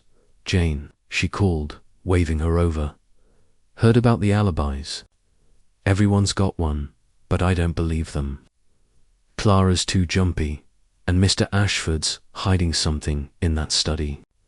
Miss Marple sipped tea, listening. What about Dr. Haydock? She asked. Mrs. Dane leaned close. He's been odd since Roland came. I heard him tell Mrs. Clement he knew Roland from a case in London, something about a patient. He sounded guilty. Miss Marple nodded, filing it away. A patient. That matched Mrs. Clement's story in chapter 5 and Dr. Haydock's odd reaction in chapter 4. She thought of the half-burned letter from chapter 6, with its talk of a family secret and debt owed. Was it Clara's family or Dr. Haydock's past? She visited Mrs. Bantry next, at Gossington Hall. Mrs. Bantry was in her parlour, arranging flowers. Jane, the village is a mess with this murder. I heard about the alibis. Clara says she was reading, but I saw her at the tea party, nervous as a cat. And Mr. Ashford's always in that study, locking doors. Miss Marple smiled. Locking doors? That's interesting. She thought of the locked cabinet in chapter 4 and the Grayson case, where a locked desk hid secrets. Back at her cottage, Lily was waiting.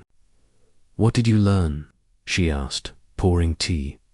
Miss Marple sat, her knitting in her lap. Everyone's got an alibi, Lily. Mr. Ashford was in his study. Clara was reading. Dr. Haydock was at his clinic. Miss Lavender was knitting. But alibis can lie, and that letter family secrets, debts, audits, blackmail, I'm sure. Lily gasped. Blackmail? Who was Roland? After Miss Marple smiled. I don't know yet. I watch, and I listen. She picked up her needles, the scarf nearly done. The pattern was clear, but some stitches were loose. Roland's murder was tied to secrets Clara's cousin, Dr. Haydock's past, Mr. Ashford's study. Someone had pulled a thread, and Miss Marple would find it, stitch by stitch. Chapter 8. A visit to Meadowview Manor. The late morning sun bathed St. Mary Mead in a soft golden light, warming the village's stone cottages and winding paths. The air carried the sweet scent of roses, but the buzz of gossip was stronger, swirling around Mr. Roland's murder like leaves in a storm. Miss Jane Marple sat in her cosy cottage. her knitting needles clicking as she worked on her grey scarf, now just a few rows from finished. Her grey dress was neat, her white hair tucked under a laced cap, and her blue eyes were sharp, catching every whisper that drifted her way, like threads ready to be woven into a pattern. Lily, her maid, burst through the door, her apron twisted. In her hands, Miss Marple, she said, her voice high with excitement. Mrs. Dane, says Tom, the groundskeeper at Meadowview Manor, saw something odd the night Roland died. A shadowy figure near the garden, lurking by the hedge. Everyone's talking about it at the tea shop. Miss Marple's needles slowed, her mind clicking like a clock. A shadowy figure. She thought of Chapter 7, when Miss Lavender heard angry voices in the manor's garden, and Chapter 6, with the half-burned letter hinting at blackmail. A figure in the dark was a new thread, like the time a shadow was seen near the vicarage before the silver went missing. Interesting, she said, sipping her tea. What else does Mrs. Dane say? Lily sat, her cheeks pink. She says Clara. Ashford's been jumpy, hardly leaving the manor. Mr. Ashford's locked himself in his study again. And Tom told Mrs. Price he's sure someone was sneaking around that night, maybe before the murder. Miss Marple nodded, her eyes twinkling. Clara's nerves, Mr. Ashford's study, a shadowy figure, they were all stitches in her knitting, waiting to be pulled. In Chapter 4, Clara admitted Roland was her cousin, fresh from prison, and in Chapter 5, Miss Lavender saw her digging near. The roses, the letters talk of a family secret, and debt owed pointed to secrets, maybe blackmail. I think I'll visit Meadowview Manor again, she said. A friendly call might cheer Mrs. Ashford. Fetch my hat, Lily. Lily darted off, and Miss Marple stood, smoothing her dress. She chose her straw hat with the blue ribbon and grabbed her stick, not for walking, but for pointing at clues or shooing nosy dogs. She tucked a jar of her homemade raspberry jam under her arm, a good excuse for a visit. Like the time she brought scones to Mrs. Norton and learned about her hidden troubles. She stepped outside, the air warm and sweet with summer. The village street was lively, with children playing near the shop and Mr. Hodges pushing his vegetable cart. But the real noise was the gossip, humming like bees. Miss Marple walked to Meadowview Manor, her stick tapping the path. The manor loomed ahead, its stone walls draped in ivy, its tall windows catching the sun. The garden, where Roland was found stabbed with a letter opener in Chapter 3, was still roped off with yellow police tape. A constable stood by the gate, but he nodded when he saw her. "Morning, Miss Marple," he said. "Here to see Mrs. Ashford." "Yes," she said, her voice gentle. "Just a neighbourly visit. I brought some jam." She held up the jar, her smile polite. The constable let her pass, and she knocked on the heavy front door. The maid, a young girl with nervous eyes, opened it. "Miss Marple, Mrs. Ashford's in the drawing room, but she's not herself. Mr. Ashford's in his study." Miss Marple nodded, following the maid inside. The manor's hall was grand, with polished wood floors and a chandelier that sparkled like stars. The drawing room was large, with velvet curtains and a fireplace. Clara Ashford sat on a sofa, her blue dress wrinkled, her golden hair loose. A handkerchief lay crumpled in her lap, and her eyes were red, like she'd been crying again. "Miss Marple," Clara said, standing with a shaky smile, "how kind of you to come again. Please, sit." Miss Marple sat, setting the jam on a table. Her eyes flicked around the room. The photo of Clara and Roland on the mantel, noticed in Chapter 4. The locked cabinet in the corner, a desk with papers neatly stacked. She noticed a door at the far end, heavy and shut tight. Mr. Ashford's study, she guessed.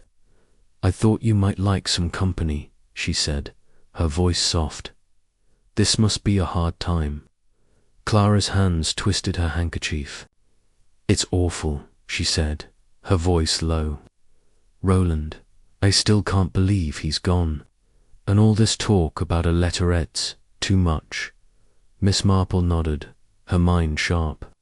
The letter from chapter 6, with its talk of a family secret and debt owed, had stirred the village. The police mentioned a letter, she said gently. Did Roland write to you often? Clara hesitated, glancing at the study door. Sometimes he sent notes, silly things, asking how we were.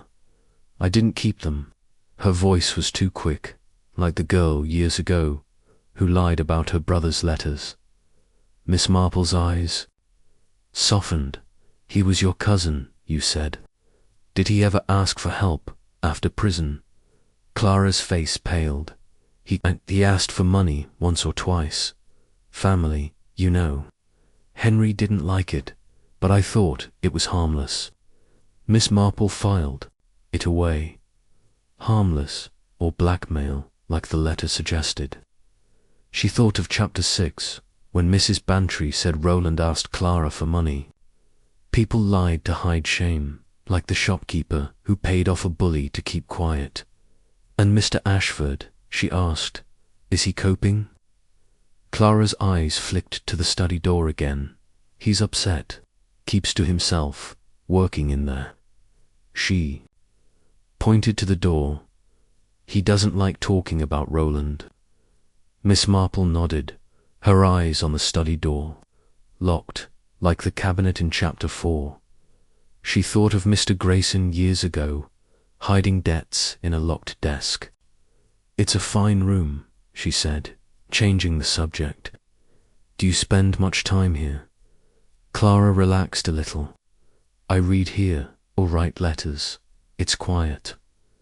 Henry uses the study for his papers. He's very private. Miss Marple smiled.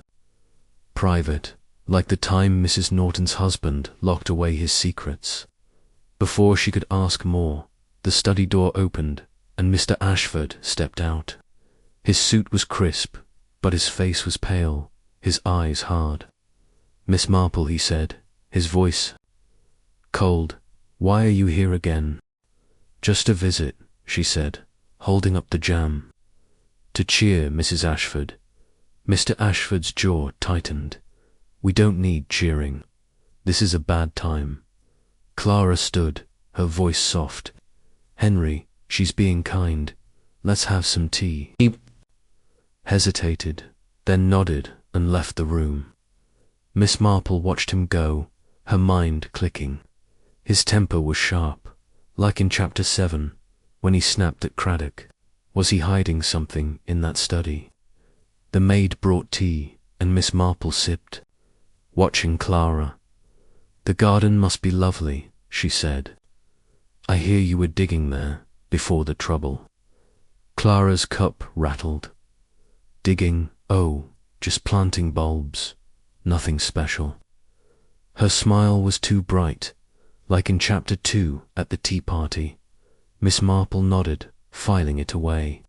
Digging, not pruning, as Miss Lavender said in chapter 5. She thought of the disturbed dirt by the roses.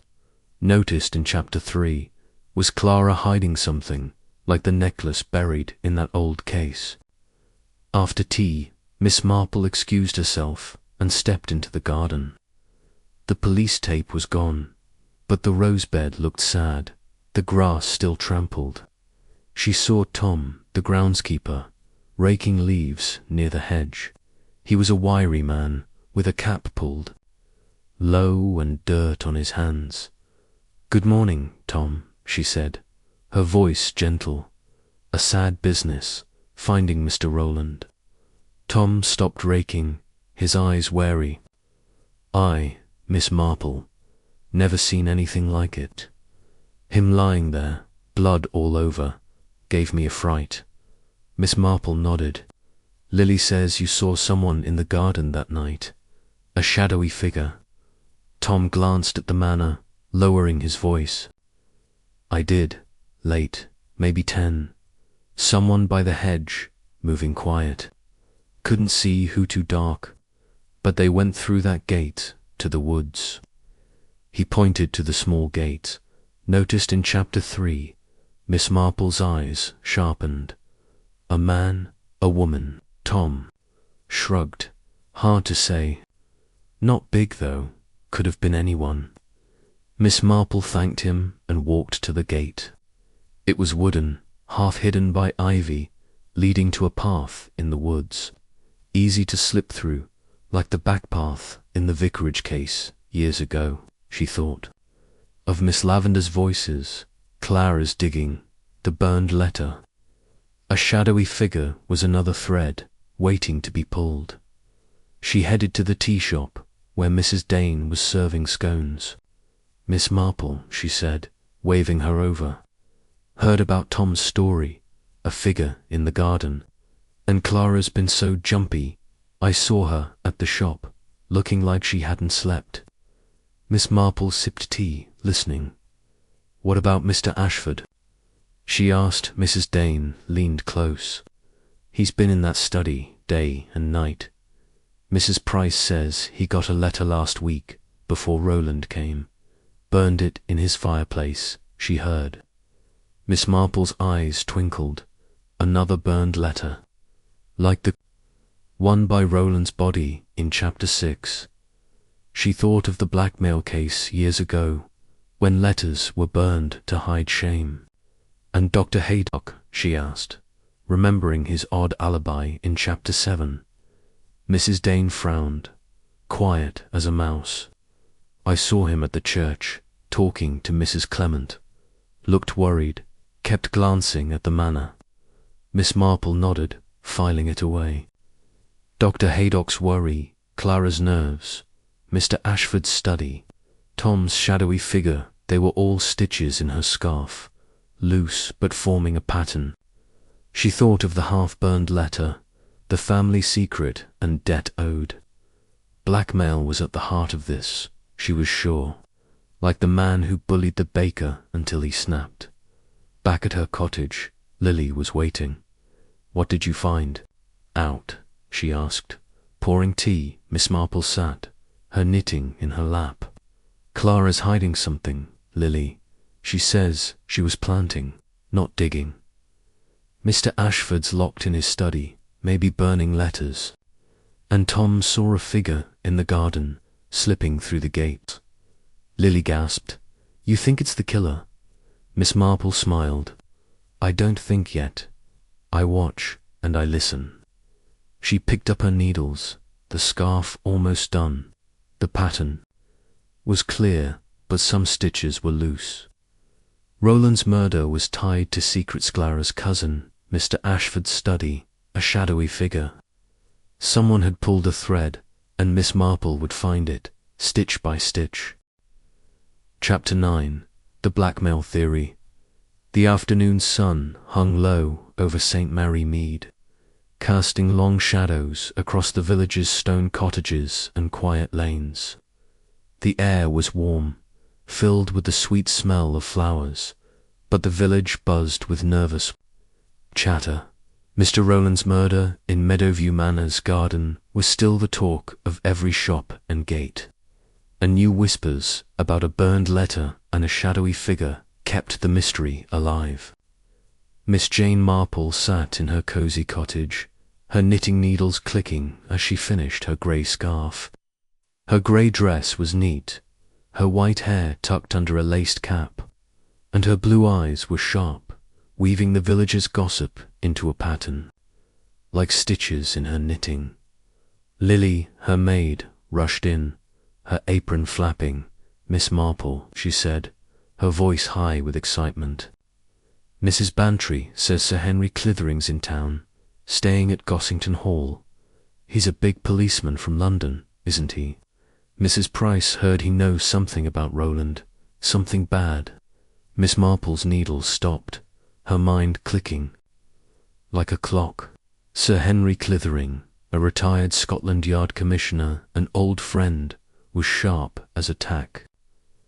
She thought of Chapter 6, when the half-burned letter hinted at blackmail with words like family secret and debt owed, and Chapter 8, when Tom, the groundskeeper, saw a shadowy figure in the garden. If Sir Henry knew Roland's past, it could be a big thread to pull, like the time he helped her unravel the stolen jewels case. Interesting, she said, sipping her tea. What else does Mrs. Price say? Lily sat, her cheeks pink. She says Clara Ashford's been hiding in the manor, not even going to the shop. And Mr. Ashford's still locking himself in that study. Mrs. Dane heard Clara talking about her past. Something about a different name before she married. Miss Marple nodded, her eyes twinkling. Clara's past, that was new. In Chapter 4. Clara said Roland was her cousin, fresh from prison, and in Chapter 7, her alibi was shaky reading, not pruning or digging. A different name could mean a hidden life, like the woman years ago who changed her name to escape a scandal. I think I'll visit Gossington Hall, she said. Sir Henry might have some news. Fetch my hat, Lily. Lily darted off, and Miss Marple stood, smoothing her dress. She chose her straw hat with the blue ribbon and grabbed her stick knot for walking, but for pointing at clues or shooing curious cats. She stepped outside, the air warm and sweet with summer. The village street was lively, with children playing near the church and Mr. Hodges pushing his vegetable cart. But the real noise was the gossip. Humming like bees in a garden, Miss Marple walked to Gossington Hall, Mrs. Bantry's grand house, where the tea party had been in Chapter 2. The garden was bright with roses, and the big white house sparkled. In the sun, Mrs. Bantry greeted her at the door, her face flushed with excitement. "Jane, you're here. Sir Henry's in the parlour, talking about the murder. He says Roland was a bad sort. Come in." Miss Marple followed her to the parlour, a cosy room with flowered curtains and a big fireplace. Sir Henry Clavering stood by the window, tall and grey-haired, with a kind smile but sharp eyes. He bowed when he saw her. "Miss Marple," he said, his voice warm. "I should have known you'd be in the thick of this. St. Mary Mead's got another puzzle, eh?" Miss Marple smiled, sitting with her knitting in her lap. "Just an old lady keeping busy, Sir Henry. I hear you know something about Mr. Roland." Sir Henry chuckled, sitting across from her. "You don't miss a thing, do you?" "Yes, I knew Roland, or of him. A troublemaker, back in London. He had a knack for sniffing out secrets and squeezing people for money. Blackmail, plain and simple. Got him sent to prison a few years back." Miss Marple's eyes sharpened, though her face stayed calm. Blackmail, that fit the half-burned letter from Chapter 6, and Clara's talk of Roland asking for money in Chapter 4. She thought of a case years ago, when a man blackmailed the baker until he snapped. "Was he after anyone here?" she asked, her voice gentle. Sir Henry leaned forward. "I don't know for sure, but he was seen with the Ashfords in London years ago, before his prison time. And I heard he crossed paths with Dr. Haydock once. Over a medical case, Roland had a way of digging up dirt family secrets, old mistakes, you name it." Miss Marple nodded, filing it away. Roland with the Ashfords and Dr. Haydock. That tied to Chapter 5, when Mrs. Price saw Dr. Haydock arguing with Roland, and Chapter 7, when his alibi was vague. "The police found a letter," she said, half-burned, "talking about a family secret and a debt. Sounds like Roland's style." Sir Henry's eyes narrowed.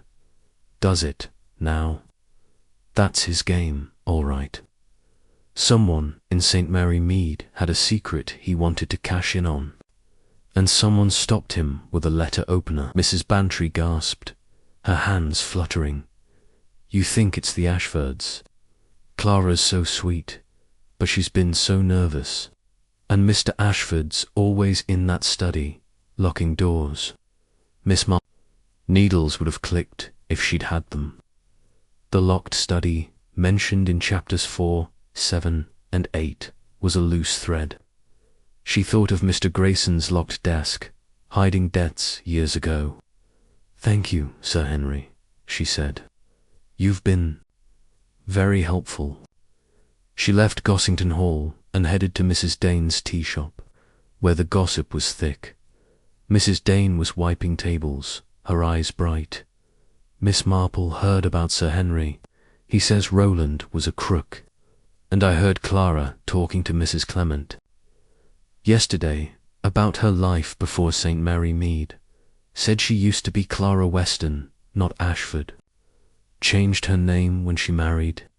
Miss Marple sipped tea, her mind working. Clara Weston. A name change was a big clue, like the woman who hid her past to escape a scandal. In chapter 4, Clara was nervous about Roland's prison past, and in chapter 6, she lied about his letters. Was Roland blackmailing her over her old life? What else did Clara say? She asked. Mrs. Dane leaned close. Not much, but she sounded scared.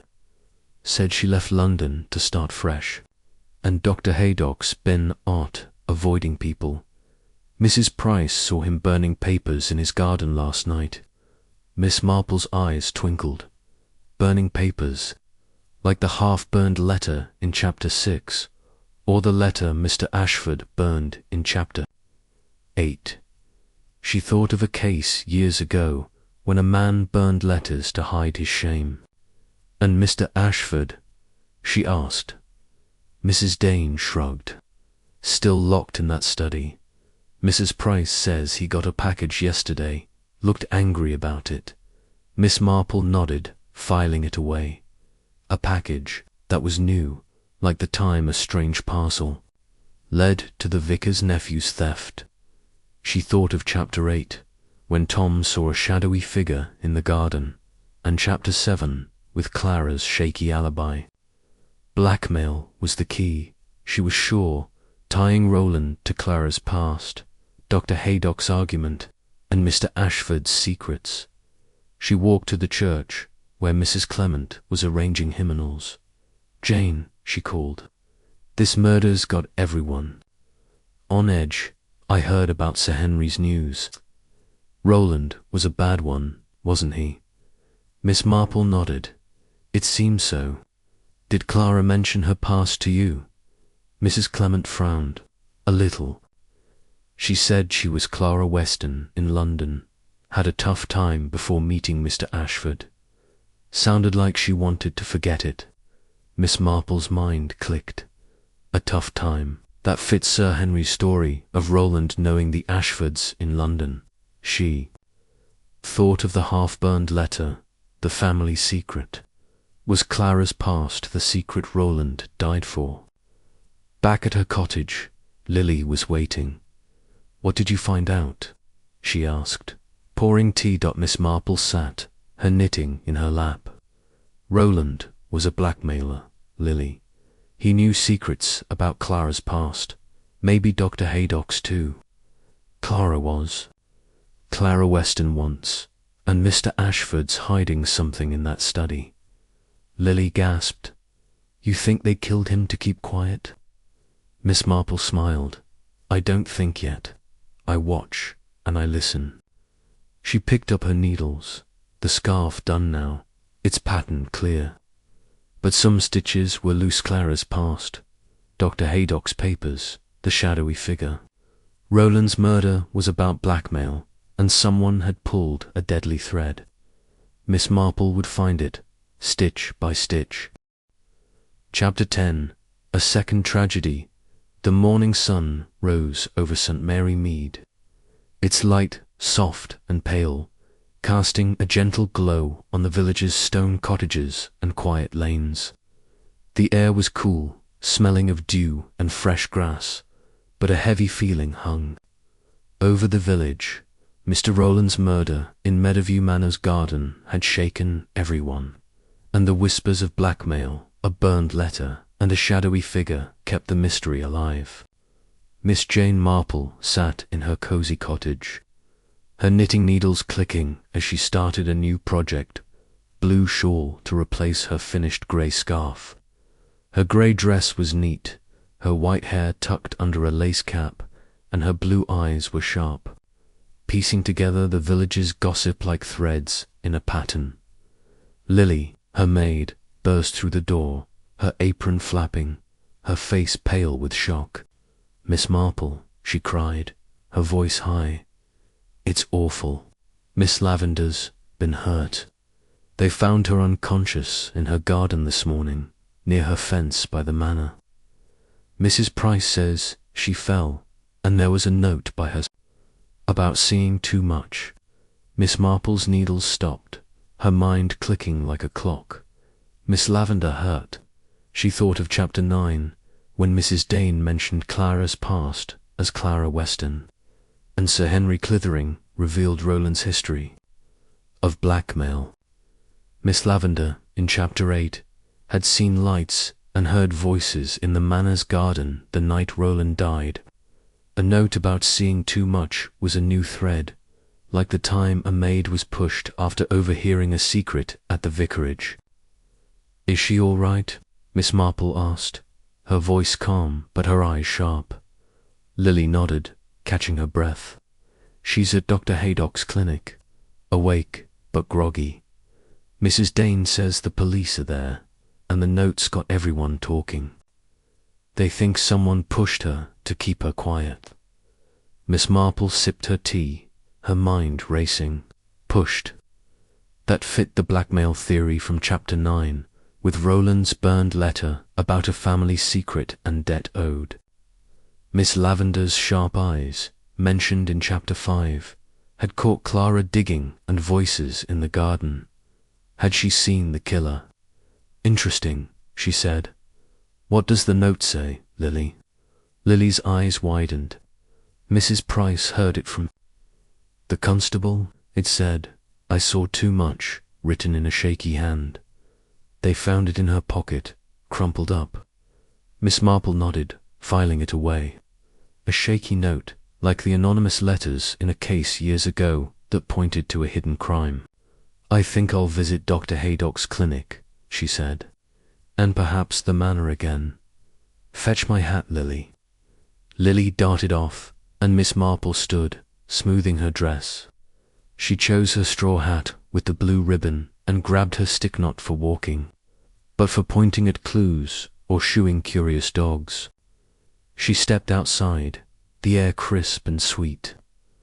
The village street was buzzing, with people gathered at gates, whispering about Miss Lavender's fall. Mr. Hodges stood by his vegetable cart, shaking his head, and Mrs. Price leaned out the post office window, talking to Mrs. Dane. Miss Marple walked to Dr. Haydock's clinic, a small building near the village square. The door was open, and a constable stood outside, his face stern. Inside, Dr. Haydock was tending to Miss Lavender, who lay on a cot, her face pale but her eyes open. Inspector Craddock was there, his notebook out, his expression grim. "Good morning, Inspector," Miss Marple said, her voice gentle. "And Dr. Haydock? How is Miss Lavender?" Dr. Haydock looked up, his grey hair messy, his smile tired. "She's lucky, Miss Marple. A bad fall hit her head, but no broken bones. She's awake, but says she can't remember what happened." Miss Marple's eyes flicked to Miss Lavender, whose sharp nose was still, her eyes cloudy. "May I speak to her?" she asked. Craddock nodded. "Go ahead, but she's not saying much." Miss Marple sat beside the cot, her stick resting on her knee. "Miss Lavender," she said softly, I'm so sorry you're hurt. Can you tell me anything about last night? Miss Lavender's voice was weak. I don't know, Jane. I was in my garden, checking my roses. Then I woke up here. My head hurts. She touched her temple, wincing. Miss Marple nodded, her eyes kind but sharp. The police found a note, she said. Something about seeing too much. Did you write? It. Miss Lavender's eyes widened, then closed. A note.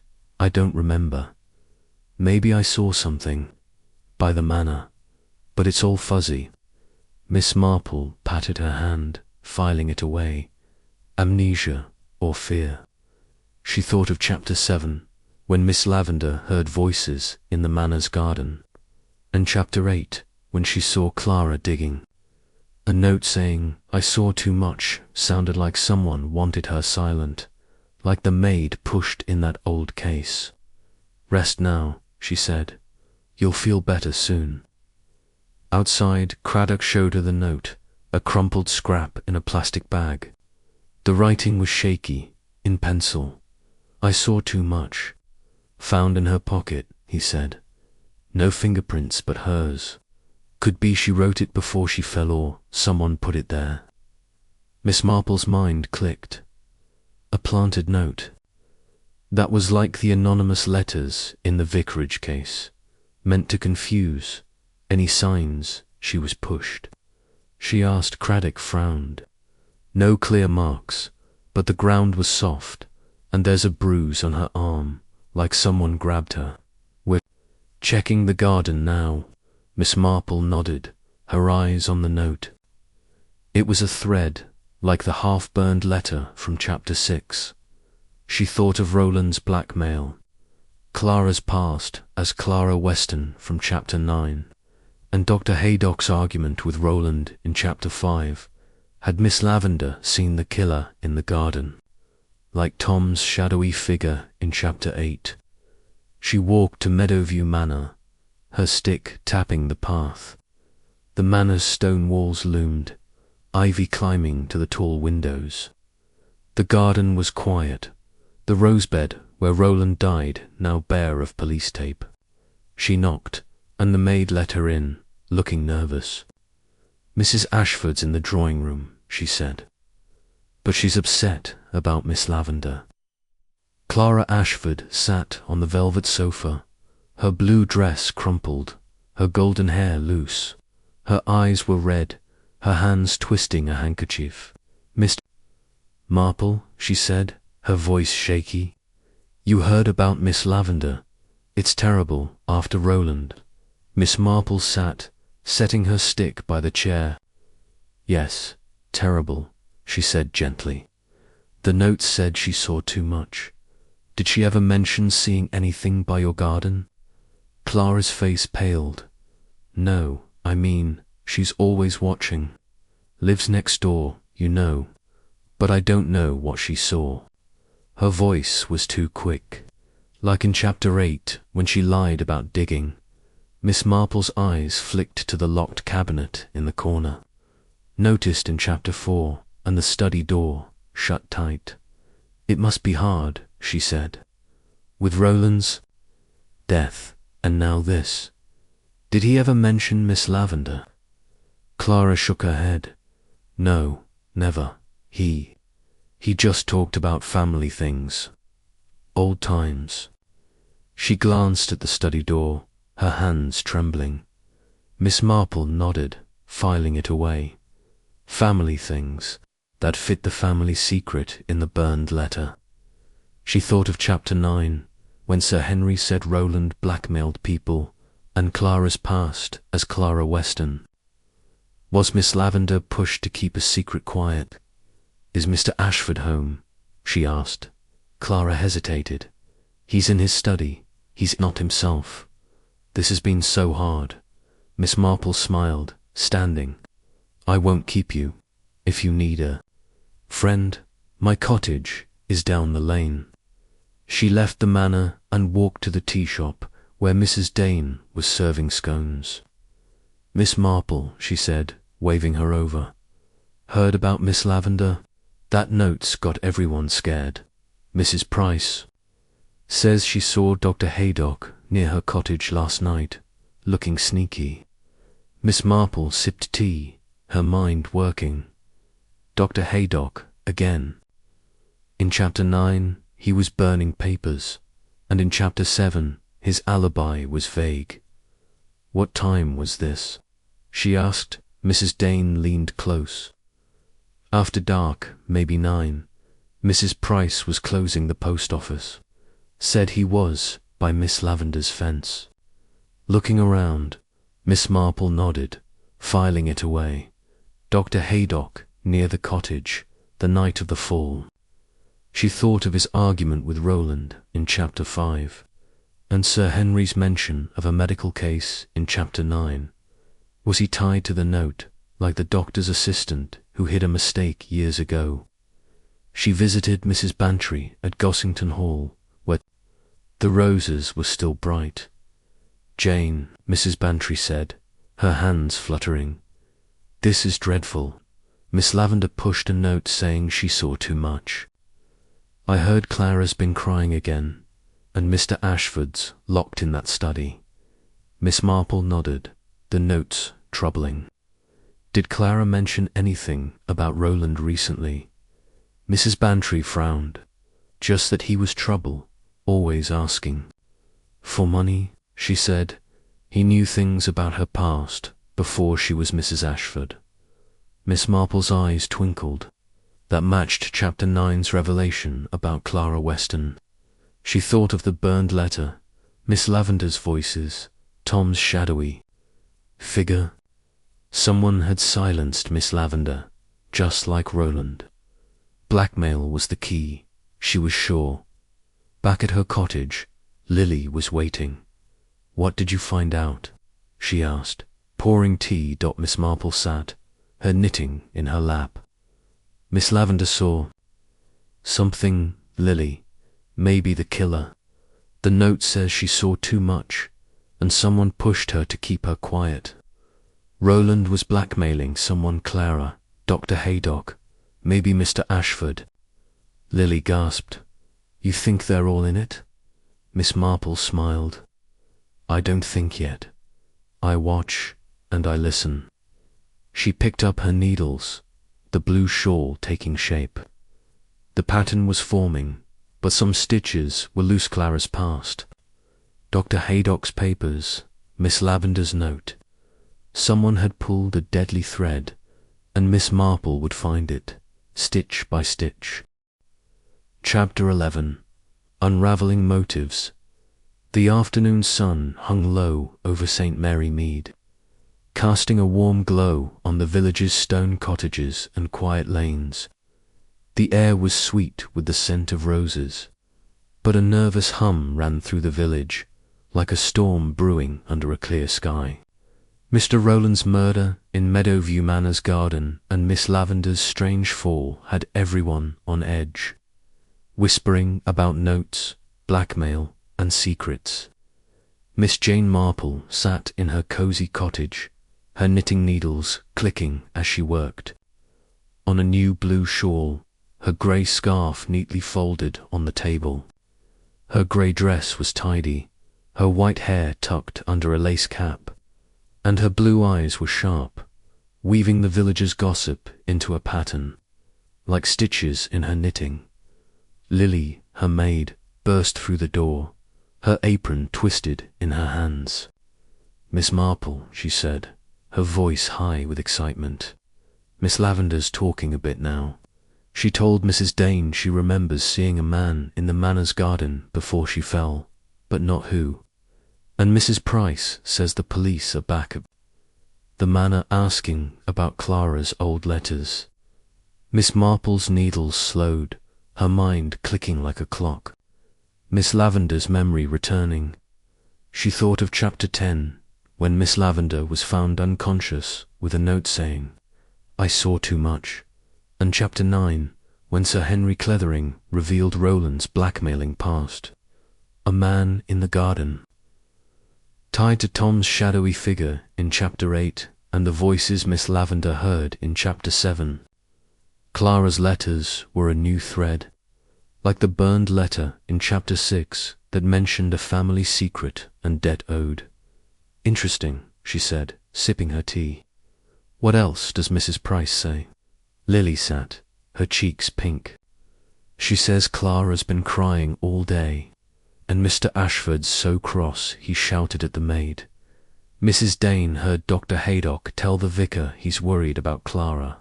Says she's not well since Roland came.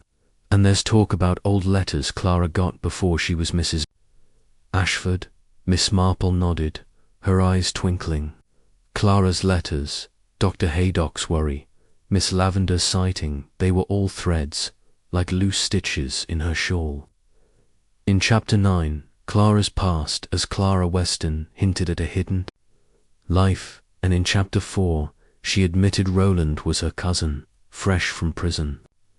Blackmail was at the heart of this, she was sure, like the time a man bullied the baker until he snapped. "I think I'll visit the tea shop," she said, "and perhaps the vicarage. Fetch my hat, Lily." Lily darted off, and Miss Marple stood, smoothing her dress. She chose her straw hat with the blue ribbon and grabbed her stick knot for walking, but for pointing at clues or shooing nosy cats. She stepped outside, the air warm and sweet with summer. The village street was lively, with children playing near the shop and Mr. Hodges pushing his vegetable cart. But the real buzz was the gossip, humming like bees in a garden. Miss Marple walked to Mrs. Dane's tea shop, where the air smelled of scones and tea. Mrs. Dane was wiping tables, her eyes bright with news. "Miss Marple," she called, waving her over. "You heard about Miss Lavender? She says she saw a man in the manor's garden, near the gate to the woods, before she fell. Couldn't see his face, but she's sure it was no accident." Miss Marple sipped tea, her mind working. A man by the gate. That matched Tom's shadowy figure in Chapter 8, and the small gate noticed in Chapter 3. "Did she say anything else?" she asked. Mrs. Dane leaned close. She told Dr. Haydock she felt watched that night, like someone was hiding. "And I heard Clara talking to Mrs. Bantry about old letters from her London days. She sounded scared, said they were from Roland, asking for money." Miss Marple's eyes sharpened. Letters from Roland, that fit the half-burned letter in Chapter 6, and Sir Henry's talk of Roland's blackmail in Chapter 9. She thought of a case years ago, when a woman got letters from a cousin and paid to keep him quiet. "What about Dr. Haydock?" she asked, remembering his odd behaviour in Chapter 9. "Burning papers." Mrs. Dane frowned. "He's been quiet, not himself. I saw him at the shop, buying matches. Looked worried, kept glancing at the manor." Miss Marple nodded, filing it away. Matches, that was odd, like the time a man bought candles to burn evidence. Dr. Haydock's argument with Roland in Chapter 5 and his vague alibi in Chapter 7 made him a loose thread. "And Mr. Ashford?" she asked. Mrs. Dane shrugged, still locked in that study. "Mrs. Price says he got a letter yesterday, tore it up right away, sounded angry." Miss Marple's mind clicked. Another letter, like the one Mr. Ashford burned in Chapter 8. She thought of the locked study from Chapter 4 and Mr. Grayson's desk hiding debts years ago. Blackmail was piling up, tying Roland to Clara, Dr. Haydock, and maybe Mr. Ashford. She walked to the vicarage, where Mrs. Clement was tending her garden. "Jane," she called, brushing dirt from her hands. "This business with Miss Lavender's dreadful. She told me she saw a man in the manor's garden, moving fast. And Clara's been so upset, talking about her old life in London." Miss Marple leaned on her stick. Her old life? Did she mention letters? Mrs. Clement nodded. "She said Roland sent her letters, years ago, before she married. Said they were just family talk, but she burned them. Sounded like she was hiding something. Miss Marple's eyes twinkled.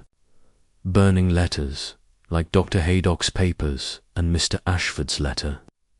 She thought of Chapter 9, when Clara's past as Clara Weston came up, and Chapter 6, with the burned letters family secret, was Roland blackmailing Clara over her London days. Did Dr. Haydock say anything? She asked. Mrs. Clement frowned. He's worried about Clara. Said she's not well. Keeps talking about Roland. He knew him in London. Something about a patient case gone wrong. Miss Marple nodded, filing it away. A patient case. That matched Sir Henry's story in Chapter 9 about Roland crossing Dr. Haydock. She thought of a doctor's assistant years ago, who hid a mistake and got angry when questioned. Was Dr. Haydock hiding a similar secret? She headed to Meadowview Manor, her stick tapping the path. The manor's stone walls loomed, ivy climbing to the windows. The garden was quiet, the rose bed where Roland died now bare. She knocked, and the maid let her in, her face nervous. Mrs. Ashford's in the drawing room, she said, but she's not feeling well. Clara sat on the velvet sofa, her blue dress crumpled, her golden hair loose. Her eyes were red, her hands twisting a handkerchief. Miss Marple, she said, her voice shaky, you're kind to come again. It's been so awful with Miss Lavender hurt. Miss Marple sat, setting her stick by the chair. Yes, awful, she said gently. They say she saw a man in your garden before she fell. Did you notice anything that night? Clara's face paled. No, I was inside, reading. I didn't see anyone. Her voice was too quick. Like in Chapter 8, when she lied about digging. Miss Marple's eyes flicked to the locked cabinet, noticed in Chapter 4, and the study door, shut tight. I heard about letters, she said, from Roland, in your London days. Were they troubling? Clara's hands trembled. Just family letters. He asked for money sometimes, but it was nothing serious. She glanced at the study door, her eyes wet dot. Miss Marple nodded, filing it away. Nothing serious. That sounded like blackmail, like the half-burned letter. She thought of Chapter 7, when Clara's alibi was shaky, and Chapter 5, when Miss Lavender saw her digging. Is Mr. Ashford home? She asked. Clara shook her head. He's out, meeting someone. He's been so upset. Miss Marple stood, smiling. Rest, dear. If you need me, my cottage is down the lane. She left the manor and walked to the garden, where Tom, the groundskeeper, was raking leaves. Miss Marple, he said, tipping his cap. Heard about Miss Lavender. Makes you wonder who's next. Miss Marple nodded. You saw a shadowy figure that night, Tom. Could it have been the same man Miss Lavender saw? Tom frowned. Maybe. It was dark, near the gate. Not a big man, though. Moved quick, like he didn't want to be seen. Miss Marple's mind clicked. Not a big man. That could be Dr. Haydock, or even Clara, not Mr. Ashford. She thought of the small gate in Chapter 3. Easy to slip through, like the back path in a theft case years ago. Back at her cottage, Lily was waiting. What did you find out? She asked, pouring tea. Miss Marple sat, her knitting in her lap. Miss Lavender saw a man in the garden, Lily, before her fall. Clara's hiding letters from her past, and Dr. Haydock's worried about her. Someone's keeping secrets, and Roland knew them. Lily gasped. You think it's blackmail? Miss Marple smiled. I don't think yet. I watch, and I listen. She picked up her needles, the blue shawl growing. The pattern was clear, but some stitches were loose. Clara's letters, Doctor. Haydock's worry, the shadowy man. Rowland's murder was tied to blackmail, and Miss Marple would find the truth, stitch by stitch. Chapter 12. A Hidden Clue. Morning sun rose gently over St. Mary Mead, its light filtering through the mist and painting the village's stone cottages in soft gold. The air was crisp, smelling of dew and roses, but a restless hum ran through the lanes. The murder of Mr. Rowland in Meadowview Manor's garden and Miss Lavendar's mysterious fall had kept the village buzzing, with whispers of blackmail, burned letters, and shadowy figures.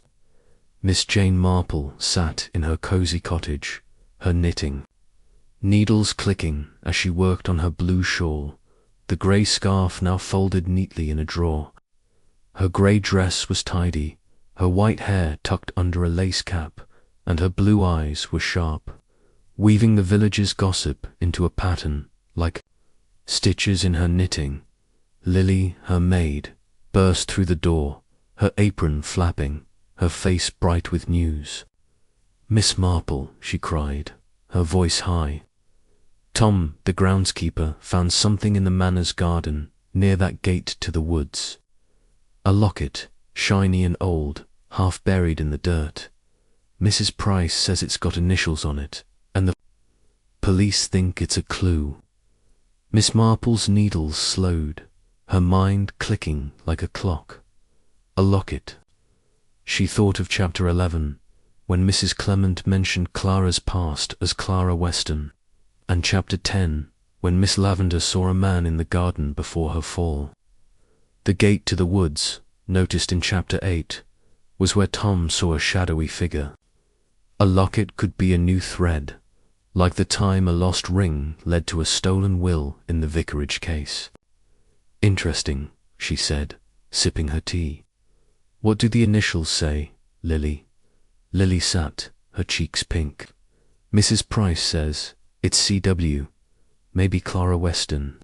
The police took it, but Mrs. Dane heard Clara's been crying again, saying she lost something precious. And Mr. Ashford's still locked in that study, not talking to anyone." Miss Marple nodded, her eyes twinkling. A locket with Clara's initials, that tied to Chapter 9, when Clara's past as Clara Weston came up, and Chapter 6, with the letter about her family secret and debt owed. Blackmail was at the heart of this, she was sure, like the man who bullied the shopkeeper until he snapped. "I think I'll visit the police station," she said, "and perhaps Meadowview Manor again. Fetch my hat, Lily." Lily darted off, and Miss Marple stood, smoothing her dress.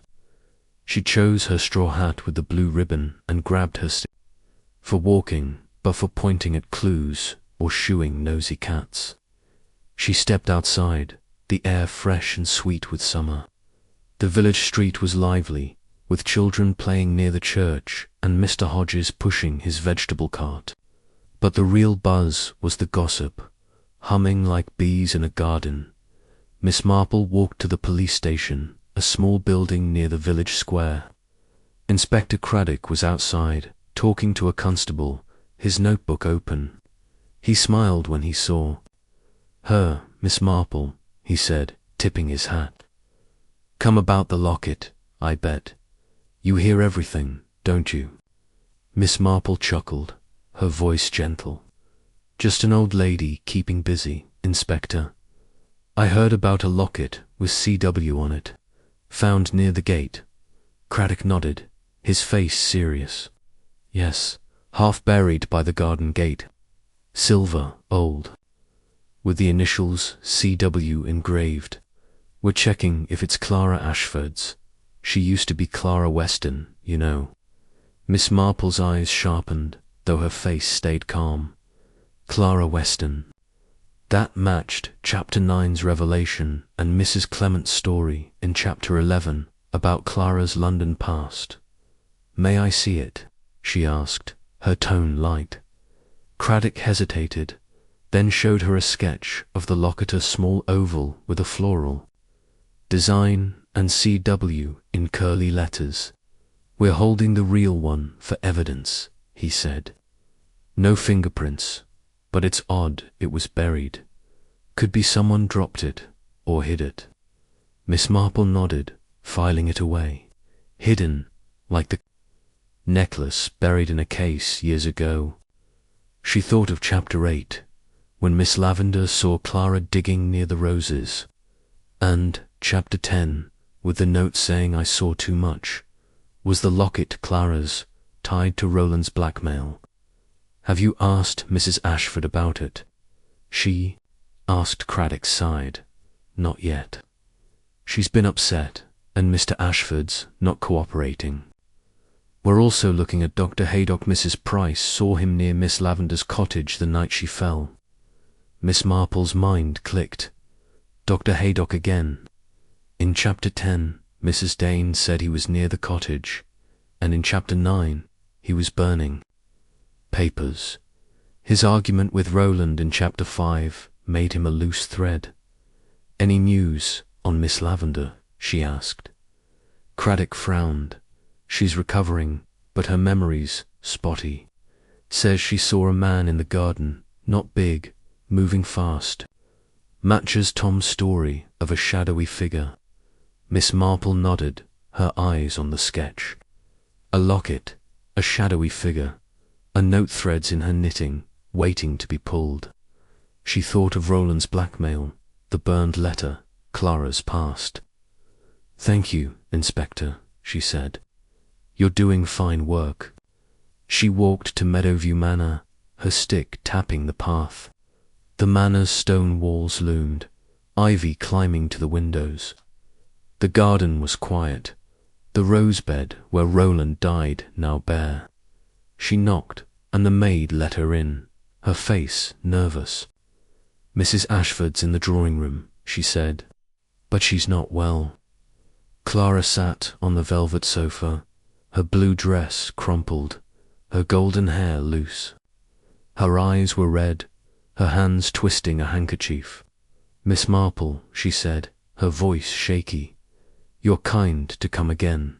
It's been so hard, with Miss Lavender and everything." Miss Marple sat, setting her stick by the chair. "Yes, dreadful," she said gently. "I heard about a locket found in the garden with C.W. on it. Is it yours, dear?" Clara's face paled, her hands trembling. "A locket I lost one years ago in London. It had my initials, Clara Weston, but I don't know how it got here." Her voice was too quick. Like in Chapter 11, when she lied about Roland's letters. Miss Marple's eyes flicked to the locked cabinet in the corner. "Noticed in Chapter 4, and the study door shut tight. It's odd finding it now," she said. "Was it special to you?" Clara hesitated, her eyes wet. "It was my mother's. Roland. He knew about it. Said he'd seen it somewhere. I thought he was teasing." She glanced at the study door, her hands shaking. Miss Marple nodded, filing it away. Roland knew about the locket. That fit the blackmail theory from Chapter 9. And the burned letter in Chapter 6. She thought of a case years ago when a locket led to a hidden marriage. "Is Mr. Ashford home?" she asked. Clara shook her head. "He's out, meeting someone. He's been so upset." Miss Marple stood, smiling. "Rest, dear. My cottage is down the lane if you need me." She left the manor and walked to the garden, where Tom, the groundskeeper, was trimming hedges. "Miss Marple," he said, tipping his cap, "heard about the locket. Found it right by that gate, half buried." Miss Marple nodded, her eyes on the small gate to the woods, noticed in Chapter 3. "You saw a shadowy figure there, Tom. Could it have dropped the locket?" Tom frowned. "Maybe. It was dark, but whoever it was moved quick, not big. Could have been hiding something." Miss Marple's mind clicked. Not big. That could be Clara or Dr. Haydock, not Mr. Ashford. She thought of the gate, easy to slip. Through, like the back path in a theft case years ago, she headed to Mrs. Dane's tea shop, where the gossip was thick. Mrs. Dane was serving scones, her eyes bright. Miss Marple heard about the locket. They say it's Clara's, from her London days. And Mrs. Price saw Dr. Haydock buying matches again, looking nervous. Miss Marple sipped tea, filing it away. Matches again. Like in chapter 11, when Dr. Haydock bought matches after burning papers. What about Clara? She asked. Mrs. Dane leaned close. She's been crying, saying she lost something dear. Mrs. Bantry heard her tell Mrs. Clement it was a family keepsake, tied to her old life. Miss Marple nodded, her mind working. A keepsake that matched Clara's story about her mother's. Locket? She thought of chapter 10, with Miss Lavendar's note, and chapter 8, with Clara's digging. Was the locket buried to hide it, or dropped by the killer?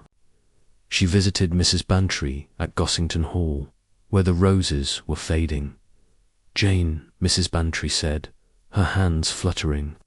This locket got everyone talking. Clara says it's hers, but she's scared. And Mr. Ashford's been burning papers in his study, Mrs. Price says.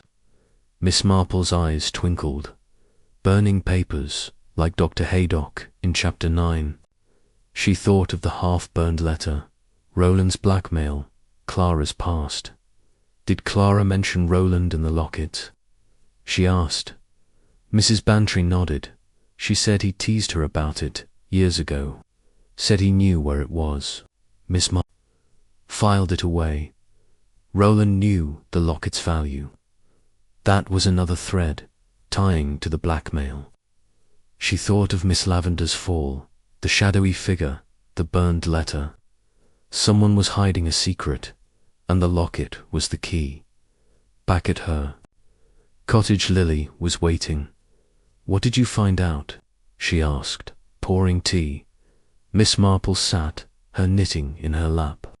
The lockets, Clara's Lily, from her past as Clara Weston. Roland knew about it, maybe used it to blackmail her. Someone hid it in the garden, and Miss Lavendar saw too much. Lily gasped. You think Clara's the killer? Miss Marple smiled. I don't think yet. I watch, and I listen. She picked up her needles, the blue shawl growing. The pattern was clear, but some stitches were loose. The locket, Clara's past, Dr. Haydock's papers, the shadowy figure. Someone had pulled a deadly thread, and Miss Marple would find it, stitch by stitch. Chapter 13. The study's secrets. The morning sun climbed slowly over St. Mary Mead, its light filtering through a thin mist and casting a soft glow on the village's stone cottages. The air was cool, carrying the scent of damp grass and fading roses, but a tense hum ran through the lanes. The murder of Mr. Roland in Meadowview Manor's garden and Miss Lavendar's mysterious fall had the village in a whirl, with whispers of a locket, a cryptic note, and blackmail swirling like leaves in the wind. Miss Jane Marple sat in her cosy cottage, her knitting needles clicking as she worked on her blue shawl, the grey scarf now tucked away. Her grey dress was neat, her white hair pinned under a laced cap, and her blue eyes were sharp, weaving the villagers' gossip into a pattern, like stitches in her knitting. Lily, her maid, burst through the door, her apron twisted in her hands. Miss Marple, she cried, her voice high with excitement.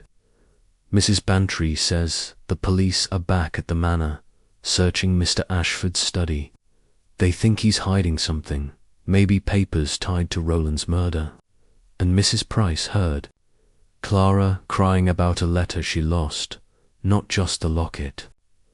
Miss Marple's needles slowed, her mind clicking like a clock. Mr. Ashford's study. She thought of chapter 12, when the locket with CW initials was found near the garden gate, and chapter 11, when when Clara admitted Roland knew about it. The study, locked since chapter 4, was a loose thread, like Mr. Grayson's desk, hiding debts years ago. A letter, separate from the locket, was a new clue. Like the half-burned letter in chapter 6 about a family secret and debt owed. Interesting, she said, sipping her tea. What else does Mrs. Price say? Lily sat, her cheeks pink. She says Mr. Ashford's been angry, shouting at the maid to stay out of his study. Clara's been a wreck, saying she lost something important, not just the locket. And Mrs. Dane heard Dr. Haydock tell the vicar he's worried about. Clara's health, says she's not sleeping. Miss Marple nodded, her eyes twinkling. Clara's lost letter, Mr. Ashford's study. Dr. Haydock's worried they were all threads, like loose stitches in her shawl. In chapter 9, Sir Henry Clithering revealed Roland's blackmailing past, and in chapter 10, Miss Lavendar's note said I saw too much. Was Clara's letter tied to Roland's blackmail? I think I'll visit Meadowview Manor, she said, and perhaps Mrs. Bantry afterward. Fetch my hat, Lily. Lily darted off, and Miss Marple stood, smoothing her dress. She chose her straw hat with the blue ribbon and grabbed her stick knot for walking, but for pointing at clues or shooing curious dogs. She stepped outside, the air fresh and sweet with morning dew. The village street was lively with children playing near the church and Mr. Hodges pushing his vegetable cart. But the real buzz was the gossip, humming like bees in a garden. Miss Marple walked to Meadowview Manor, her stick tapping the path. The manor's stone walls loomed, ivy climbing, to the tall windows. The garden, where Roland was found stabbed in chapter 3, was quiet, the rose bed bare. A police car sat by the gate, and a constable nodded as she approached. Morning, Miss Marple, he said. Inspector Craddock's inside, searching the study. Mrs. Ashford's in a state. Miss Marple smiled, holding up a jar of jam. Just a neighbourly visit, she said. I won't get in the way. The maid let her in, her face nervous. Mrs. Ashford's in the drawing-room, she said. The police are with Mr. Ashford. It's been chaos. Miss Marple followed her to the drawing-room, where Clara sat on the velvet sofa, her blue dress crumpled, her golden hair loose. Her eyes were red, her hands twisting a handkerchief. Miss Marple, she said, her voice shaky, you're kind to come. The police are in Henry's study, looking for... I don't know what. Miss Marple sat, setting her jam on the table. It must be upsetting, she said gently. I heard you lost a letter, something important. Clara's face paled, her hands trembling. A letter, I don't know. Roland sent me letters years ago, in London. I burned them. They were nothing. Her voice was too quick, like in chapter 11, when she lied about Roland's letters. Miss Marple's eyes flicked to the locked cabinet in the corner. Noticed in chapter 4, and the study door, now open with voices inside. Roland seemed to know things, she said. Like the locket with your initials, Clara Weston, was the letter about your past. Clara's eyes filled with tears. He wrote about family matters, things I wanted to forget. I was Clara Weston then, before Henry. Roland teased me, but it was harmless. She glanced at the study door, her hands shaking. Miss Marple nodded, filing it away. Harmless. That sounded like blackmail, like the half-burned letter in chapter 6. She thought of chapter 9, when Sir Henry said Roland blackmailed people, and chapter 12, when the locket tied to Clara's past. Is Mr. Ashford helping the police? She asked. Clara shook her head. He's angry. Says they've no right to search his study. He's been working there. Private papers. Miss Marple's mind clicked. Private papers, like the burned letter in chapter 8. She stood, smiling. "I'll see if the inspector needs a word. Rest." "Dear." She walked to the study door, where Inspector Craddock was sorting through papers on a heavy oak desk. Mr. Ashford stood by, his face red, his suit crisp, but his eyes hard. "Miss Marple," Craddock said, looking up. "You always turn up." "We're checking Mr. Ashford's papers. Found a letter fragment, half burned, in the fireplace." Miss Marple's eyes sharpened. "Another burned letter, like the one by Roland's body." Craddock nodded, showing her a charred scrap in a plastic bag. The writing was faint. "Pay or I tell." "Clara's secret. Found it in the ashes," he said. "Matches the style of the garden letter," suggests Roland. "Was pressing someone." Miss Marple nodded, her mind racing. Clara's secret, that fit the family secret in chapter 6, and the locket in chapter 12. She thought of a case years ago when a burned letter revealed a blackmailer's threat. "Have you asked Mr. Ashford about it?" she said, her voice gentle. "Mr. Ashford's?" Jaw tightened. "I don't know anything about it," he snapped. Roland was a nuisance, always pestering Clara. "I burned some old papers, that's all." Miss Marple watched him, her face calm. His temper was sharp, like in chapter 7 when he snapped at Craddock. She noticed a locked drawer in the desk, slightly ajar. "A fine desk," she said, pointing with her stick. "Do you keep important papers there?" Mr. Ashford's eyes flickered. "Business papers. Nothing to do with this." Craddock raised an eyebrow, opening the drawer. Inside was a small key, silver and ornate. "What's this?" he asked. Mr. Ashford hesitated. "For the cabinet in the drawing room. Just old records." Miss Marple's mind clicked. The locked cabinet from chapter 4. She thought of Mr. Grayson's locked desk, hiding debts. Was the cabinet hiding Clara's secret? She left the manor and walked to Mrs. Dane's tea shop, where the gossip was thick. Mrs. Dane was serving scones, her eyes bright. "Miss Marple heard about the study search. They say they found a burned letter, like the one by Roland, and Mrs. Price saw Dr. Haydock near the manor again, looking worried." Miss Marple sipped tea, filing it away. "Dr. Haydock near the manor, like in chapter 10, when he was seen by Miss Lavender's cottage. What about Clara?" she asked. Mrs. Dane leaned close. "She's been crying, saying she lost a letter from her mother, not just the locket. Mrs. Bantry heard her tell Mrs. Clement it was about her old life in London." Miss Marple nodded, her mind working. A letter from Clara's mother. That matched the locket story in chapter 12. She thought of chapter 11, when Clara lied about Roland's letters, and chapter 10, with Miss Lavender's note. Was the letter in the study tied to the locket, both part of Roland's blackmail? She visited Mrs. Bantry at Gossington Hall, where the roses were wilting. "Jane," Mrs. Bantry said, her hands fluttering. "This letter in the studies got everyone talking. Clara says it's nothing, but she's scared. And Mr. Ashford's burning papers, like Dr. Haydock did." Miss Marple's eyes twinkled. Burning papers, like in chapter 9. She thought of the half-burned letter, Roland's blackmail, Clara's past.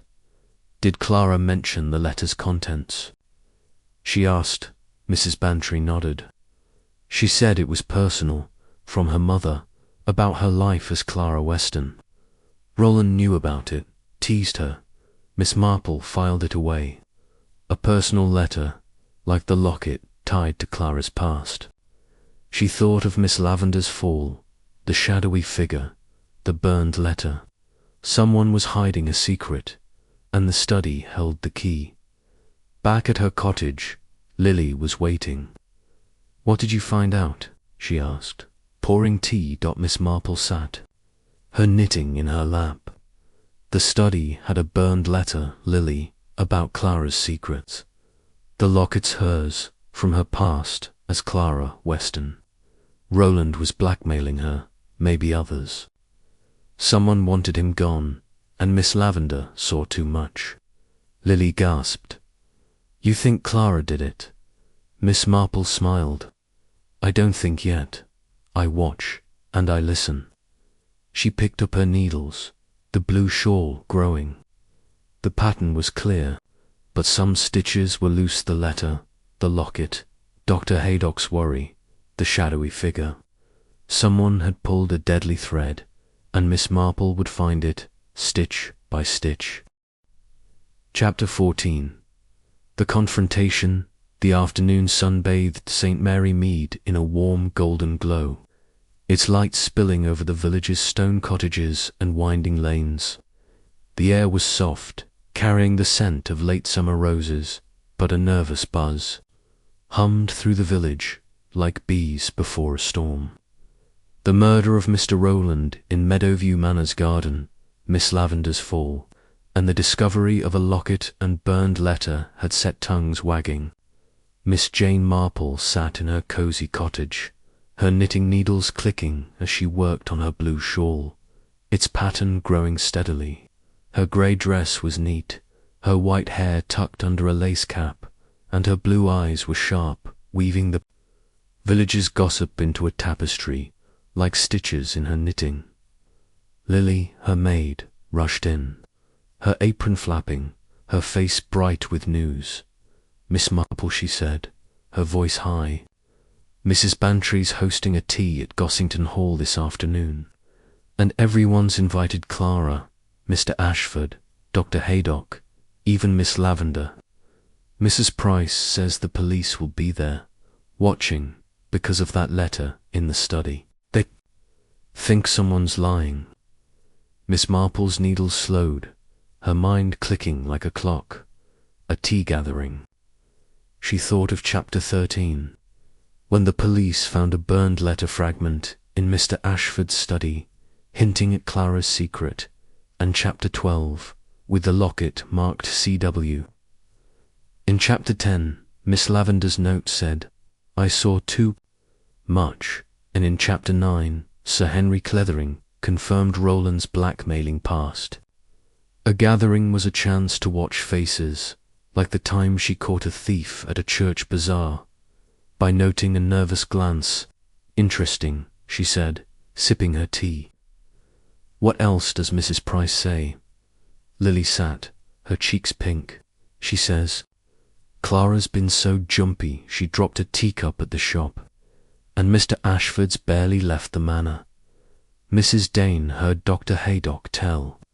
Mrs. Clement, he's worried about the police digging into his old cases in London." Miss Marple nodded, her eyes twinkling.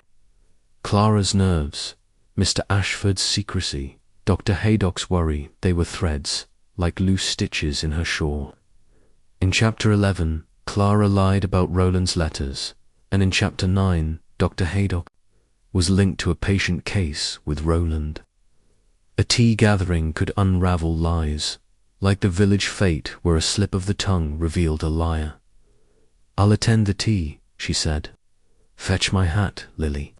Lily darted off, and Miss Marple stood, smoothing her dress. She chose her straw hat with the blue ribbon and grabbed her stick knot for walking, but for pointing at clues or shooing nosy cats. She stepped outside, the air warm and sweet with summer. The village street was lively with children playing. Near the church and Mr. Hodges pushing his vegetable cart. But the real noise was the gossip, humming like a tune everyone knew. Miss Marple walked to Gossington Hall, its white walls gleaming in the sun, its garden bright with roses, though some were wilting. Mrs. Bantry greeted her at the door, her face flushed with excitement. "Jane," she said, waving her inside. "Everyone's here, Clara. Mr. Ashford, Dr. Haydock, Miss Lavender, even Inspector Craddock. It's like a detective story, with all this talk of lockets and letters." Miss Marple smiled, following her to the parlour, a grand room with flowered curtains and a long table set with teacups, scones, and sandwiches. Clara Ashford sat near the window, her blue dress neat but her hands twisting a handkerchief. Mr. Ashford stood by the fireplace, his suit crisp, his face hard. Dr. Haydock was by the tea tray, his grey hair messy, his smile tight. Miss Lavender, pale but upright, sat with Mrs. Clement, her sharp nose twitching. Inspector Craddock stood near the door, his notebook tucked away, his eyes watching everyone, but Mrs. Bantry clapped her hands. "Let's have tea, Jane. Sit by me." Miss Marple sat, her knitting in her lap, her eyes moving from face to face.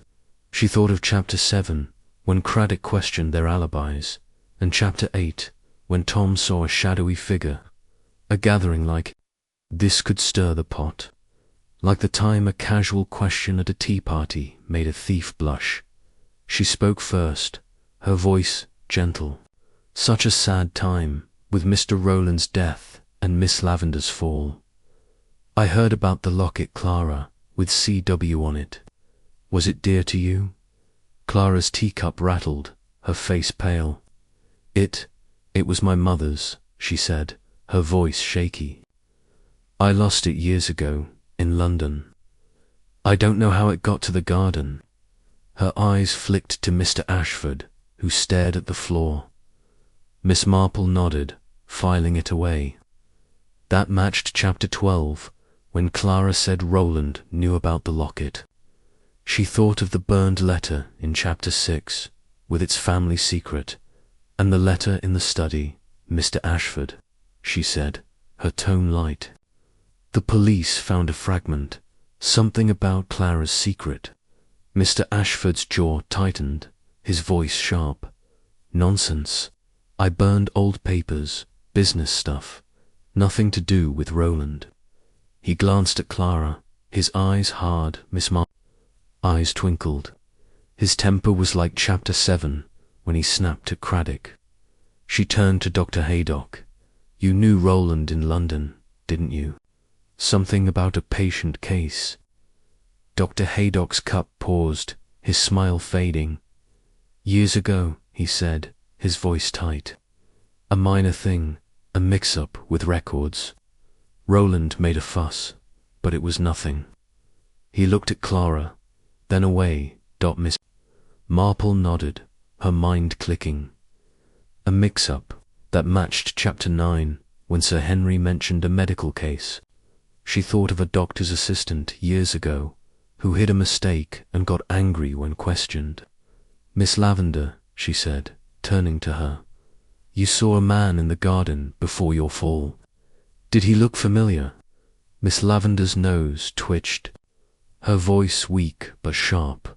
I think so. Not tall, moving quick, near the gate, like someone I've seen in the village." She glanced at Dr. Haydock, then at Clara. Clara's face went white, her handkerchief dropping. Mr. Ashford stepped forward, his voice low. "That's enough, Miss Marple. You're upsetting my wife." Craddock spoke up, his tone calm. "She's asking what we all want to know, Mr. Ashford. That letter in your study mentioned Clara's secret, and the locket ties to her past as Clara Weston. Rowland was blackmailing someone, wasn't he?" Clara gasped, her eyes filling with tears. He wrote to me years ago," she whispered, "about my family, things I left behind in London. I paid him to stop, but he kept asking. I didn't tell Henry." Mr. Ashford's face darkened. "You paid him. Why didn't you tell me?" Clara sobbed. "I was ashamed. It was my past, before you. I thought it was over." Miss Marple's mind clicked, Clara's confession fit the blackmail theory from Chapter 9 and the locket in Chapter 12. But Dr. Haydock's tense face caught her eye. "Dr. Haydock," she said gently, "Roland knew something about you, too, didn't he? A patient case, perhaps?" Dr. Haydock's hands clenched, his voice low. "He tried to make trouble, yes. Years ago, in London, a patient died under my care. A mistake, not my fault, but Roland found out, threatened to spread lies. I told him to leave me alone." Miss Marple nodded, filing it away. A medical mistake. That was new, like the doctor's assistant who hid a secret years ago. She thought of Chapter 11, when Dr. Haydock bought matches, and Chapter 10, when he was near Miss Lavender's cottage. Was he the shadowy figure? Mrs. Bantry broke the silence, her voice high. "Good heavens, Roland was blackmailing both of you. No wonder someone killed him." Craddock raised a hand. "Let's not jump to conclusions. But Clara, Dr. Hay will need to talk more. And Mr. Ashford, that study needs another look." Miss Marple watched their faces, Clara's tears, Mr. Ashford's anger, Dr. Haydock's fear. The tea had stirred the pot, like the bazaar where a liar was caught. She thought of the burned letter, the locket, Miss Lavender's note, the shadowy figure. Blackmail was the key, and someone had snapped. She left Gossington Hall and walked to the tea shop, where Mrs. Dane was serving customers. "Miss Marple," she said, her eyes wide, "heard about the tea. Clara admitted Roland was after her money, and Mrs. Price says Dr. Haydock's been burning more papers." Miss Marple sipped tea, filing it away. More burned papers, like in Chapter 9 and Chapter 13. "What about Mr. Ashford?" she asked. Mrs. Dane leaned close. "He's been at the manor, locking that study again. Mrs. Price saw him with a package. Looked like he was hiding it." Miss Marple nodded, her mind working. A package, like in Chapter 11. She thought of the locked cabinet, the burned letter, Clara's past. The threads were tightening, but some were still loose. Back at her cottage, Lily was waiting. What happened? At the tea, she asked. Pouring tea. Miss Marple sat, her knitting in her lap. Clara admitted Roland blackmailed her, Lily, about her past. Dr. Haydock says Roland knew about a medical mistake. Someone's lying, and the locket and letter point to Clara's secret. Lily gasped. "You think they did it?" Miss Marple smiled. "I don't think yet. I watch, and I listen." She picked up her needles, the blue shawl growing. The pattern was clear, but some stitches were looser. Clara's confession. Dr. Haydock's mistake, Mr. Ashford's study.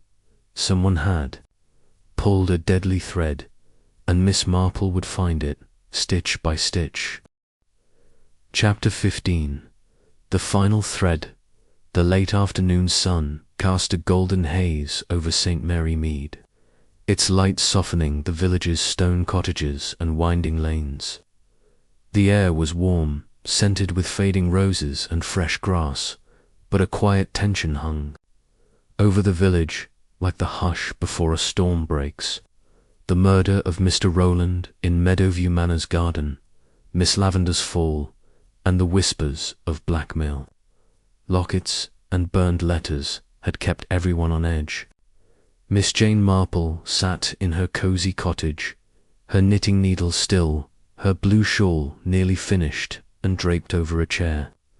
Her grey dress was neat, her white hair tucked under a lace cap, and her blue eyes were sharp, weaving the villages. Gossip into a final pattern, like the last stitches in her knitting. Lily, her maid, slipped through the door, her apron tidy, her face bright with curiosity. "Miss Marple," she said, her voice low but excited. "Inspector Craddock's at the police station. talking to Dr. Haydock again. Mrs. Price says they found more burned papers in his garden, and Clara's been at the manor, packing bags, like she's leaving. Miss Marple's eyes twinkled, her mind clicking like a clock. More burned papers. She thought of chapter 14, when Clara admitted Roland blackmailed her about her past, and Dr. Haydock revealed a medical mistake Roland knew about. The locket from chapter 12, marked CW, and the burned letter fragment in chapter 13, mentioning Clara's secret were threads she'd been pulling. Miss Lavendar's note in chapter 10, saying, "I saw too much," and Tom's shadowy figure in chapter 8 pointed to someone desperate to hide the truth. "Interesting," she said, sipping her tea. "What else does Mrs. Price say?" Lily sat, her cheeks pink. "She says Mr. Ashford's been quiet, not even in his study. Mrs. Dane heard Clara tell Mrs. Bantry she's scared of staying in St. Mary Mead, and Dr. Haydock's been avoiding everyone, looking like he hasn't slept." Miss Marple nodded, her mind racing. Clara's fear, Mr. Ashford's silence, Dr. Haydock's avoidance, they were loose stitches, ready to be tied off. In chapter 11, Clara lied about Roland's letters, and in chapter 9, Sir Henry Clethering confirmed Roland's blackmailing past. The pieces were falling into place, like the time she solved the vicarage theft by spotting a nervous glance. "Think I'll visit the police station," she said, "and then Gossington Hall. Fetch my hat, Lily." Lily darted off, and Miss Marple stood, smoothing her dress. She chose her straw hat with the blue ribbon and grabbed her stick knot for walking, but for pointing at clues or shooing curious cats. She stepped outside, the air soft and sweet with summer's end. The village street was calm, with children playing near the church and Mr. Hodges packing up his vegetable cart, but the gossip hummed like a song everyone knew. Miss Marple walked to the police station, a small building near the square. Inspector Craddock was inside, sorting papers, his face tired but sharp. Dr. Haydock sat across from him, his grey hair messy, his hands clenched. "Miss Marple," Craddock said, looking up, "you always turn up when things get interesting. We're questioning Dr. Haydock about some burned papers in his garden." Miss Marple smiled, her voice gentle. "I heard, Inspector. More papers, like the letter in Mr. Ashford's study." Craddock nodded, showing her a plastic bag with charred scraps. The writing was faint. "My mistake. Pay or I tell." "Found in Dr. Haydock's fire pit," he said.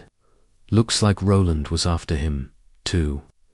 Miss Marple's eyes sharpened, though her face stayed calm. That matched the burned letter in chapter 6, with its family secret and debt owed. She thought of chapter 14, when Dr. Haydock admitted Roland knew about a patient's death in London. "May I ask Dr. Haydock something?" she said, her tone light. Craddock nodded, and Dr. Haydock looked up, his eyes wary. "What is it, Miss Marple?" he asked, his voice tight.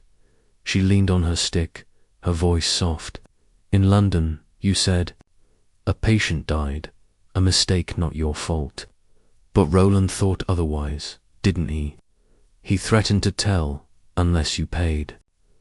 Dr. Haydock's face paled, his hands trembling. "It was an accident," he said. "A young woman, years ago. I prescribed the wrong dose, didn't check the chart. She died. I reported it, faced an inquiry, was cleared. But Roland found out. Twisted it, said he'd ruin me." Miss Marple nodded, filing it away. "A medical mistake, like the doctor's assistant who hid his error years ago." She thought of chapter 10, when Dr. Haydock was seen near Miss Lavendar's cottage, and chapter 11, when he bought matches, and the night Roland died. She asked, "You were near the manor, weren't you?" Miss Lavender saw a man, not tall, by the gate. Dr. Haydock's eyes widened, his voice low. I was walking, clearing my head. Roland had come to my clinic that day, demanding money. I told him no. We argued. I didn't kill him. Miss Marple's mind clicked. His story was shaky. Like Clara's alibis in Chapter 7, she thought of the shadowy figure in Chapter 8, and Miss Lavender's note in Chapter 10, and Miss Lavender's fall. She said, "She saw too much, didn't she?" Dr. Haydock looked away, his hands shaking. Craddock leaned forward, his voice firm. "Doctor, we found your fingerprints on a stone near where Miss Lavender fell, and a matchbook in her garden, like the one you bought." Miss Marple watched his face, her eyes sharp. Dr. Haydock's shoulders slumped, his voice barely a whisper. "I didn't mean to hurt her. I saw her by her fence, watching the manor. She said she saw me that night, near the garden. I panicked. Pushed her. She fell, hit her head. I left the note to make it look like an accident." Craddock stood, his face grim. "And Roland? Did you panic then too?" Dr. Haydock's eyes filled with tears. He wouldn't stop. "That night, after our argument, I followed him to the manor's garden. He laughed, said he'd ruin me, Clara, everyone. I grabbed a letter opener from the tea table. Clara left it there. I didn't mean to kill him, but I stabbed him. Then I burned his letter to hide it." Miss Marple nodded, her face calm but her mind clear. The pattern was complete, like her shawl's final stitches. She thought of Chapter 5, when Mrs. Price saw Dr. Haydock arguing with Roland, and Chapter 12, with the locket tying to Clara's past and Clara's secret. She asked, was Roland blackmailing her too? Dr. Haydock nodded. He knew. Her as Clara Weston in London said she'd stolen money from a shop where she worked. She paid him to keep quiet. I tried to protect her, told her to ignore him. Craddock scribbled in his notebook, "That's enough, Doctor. You're coming with us." As the constable led Dr. Haydock away, Miss Marple walked to Gossington Hall, where Mrs. Bantry was arranging flowers. "Jane," she said, her hands fluttering, "is it true, Dr. Haydock?" Miss Marple nodded, sitting with her knitting. "He killed Roland to hide a medical mistake, and pushed Miss Lavender to keep her quiet. Clara was blackmailed, too, about her past as Clara Weston." Mrs. Bantry gasped. "Poor Clara, and Mr. Ashford." Miss Marple smiled. "He burned letters to protect Clara, not himself. He knew about Roland's demands, but didn't act. His temper was a shield, like the man who hid his wife's shame years ago." She walked to the tea shop, where Mrs. Dane was serving scones. "Miss Marple," she said, "they're saying Dr. Haydock's arrested. Is it over?" Miss Marple sipped tea, her eyes twinkling. "Yes, Mrs. Dane, the threads are tied. Roland blackmailed Dr. Haydock and Clara. The doctor snapped, and Miss Lavender saw too much. Back at her cottage, Lily was waiting. "You solved it," she said, pouring tea. Miss Marple sat, her knitting in her lap. "People's secrets. Lily, they pull them apart. I just watch and listen." She picked up her needles, the blue shawl nearly done.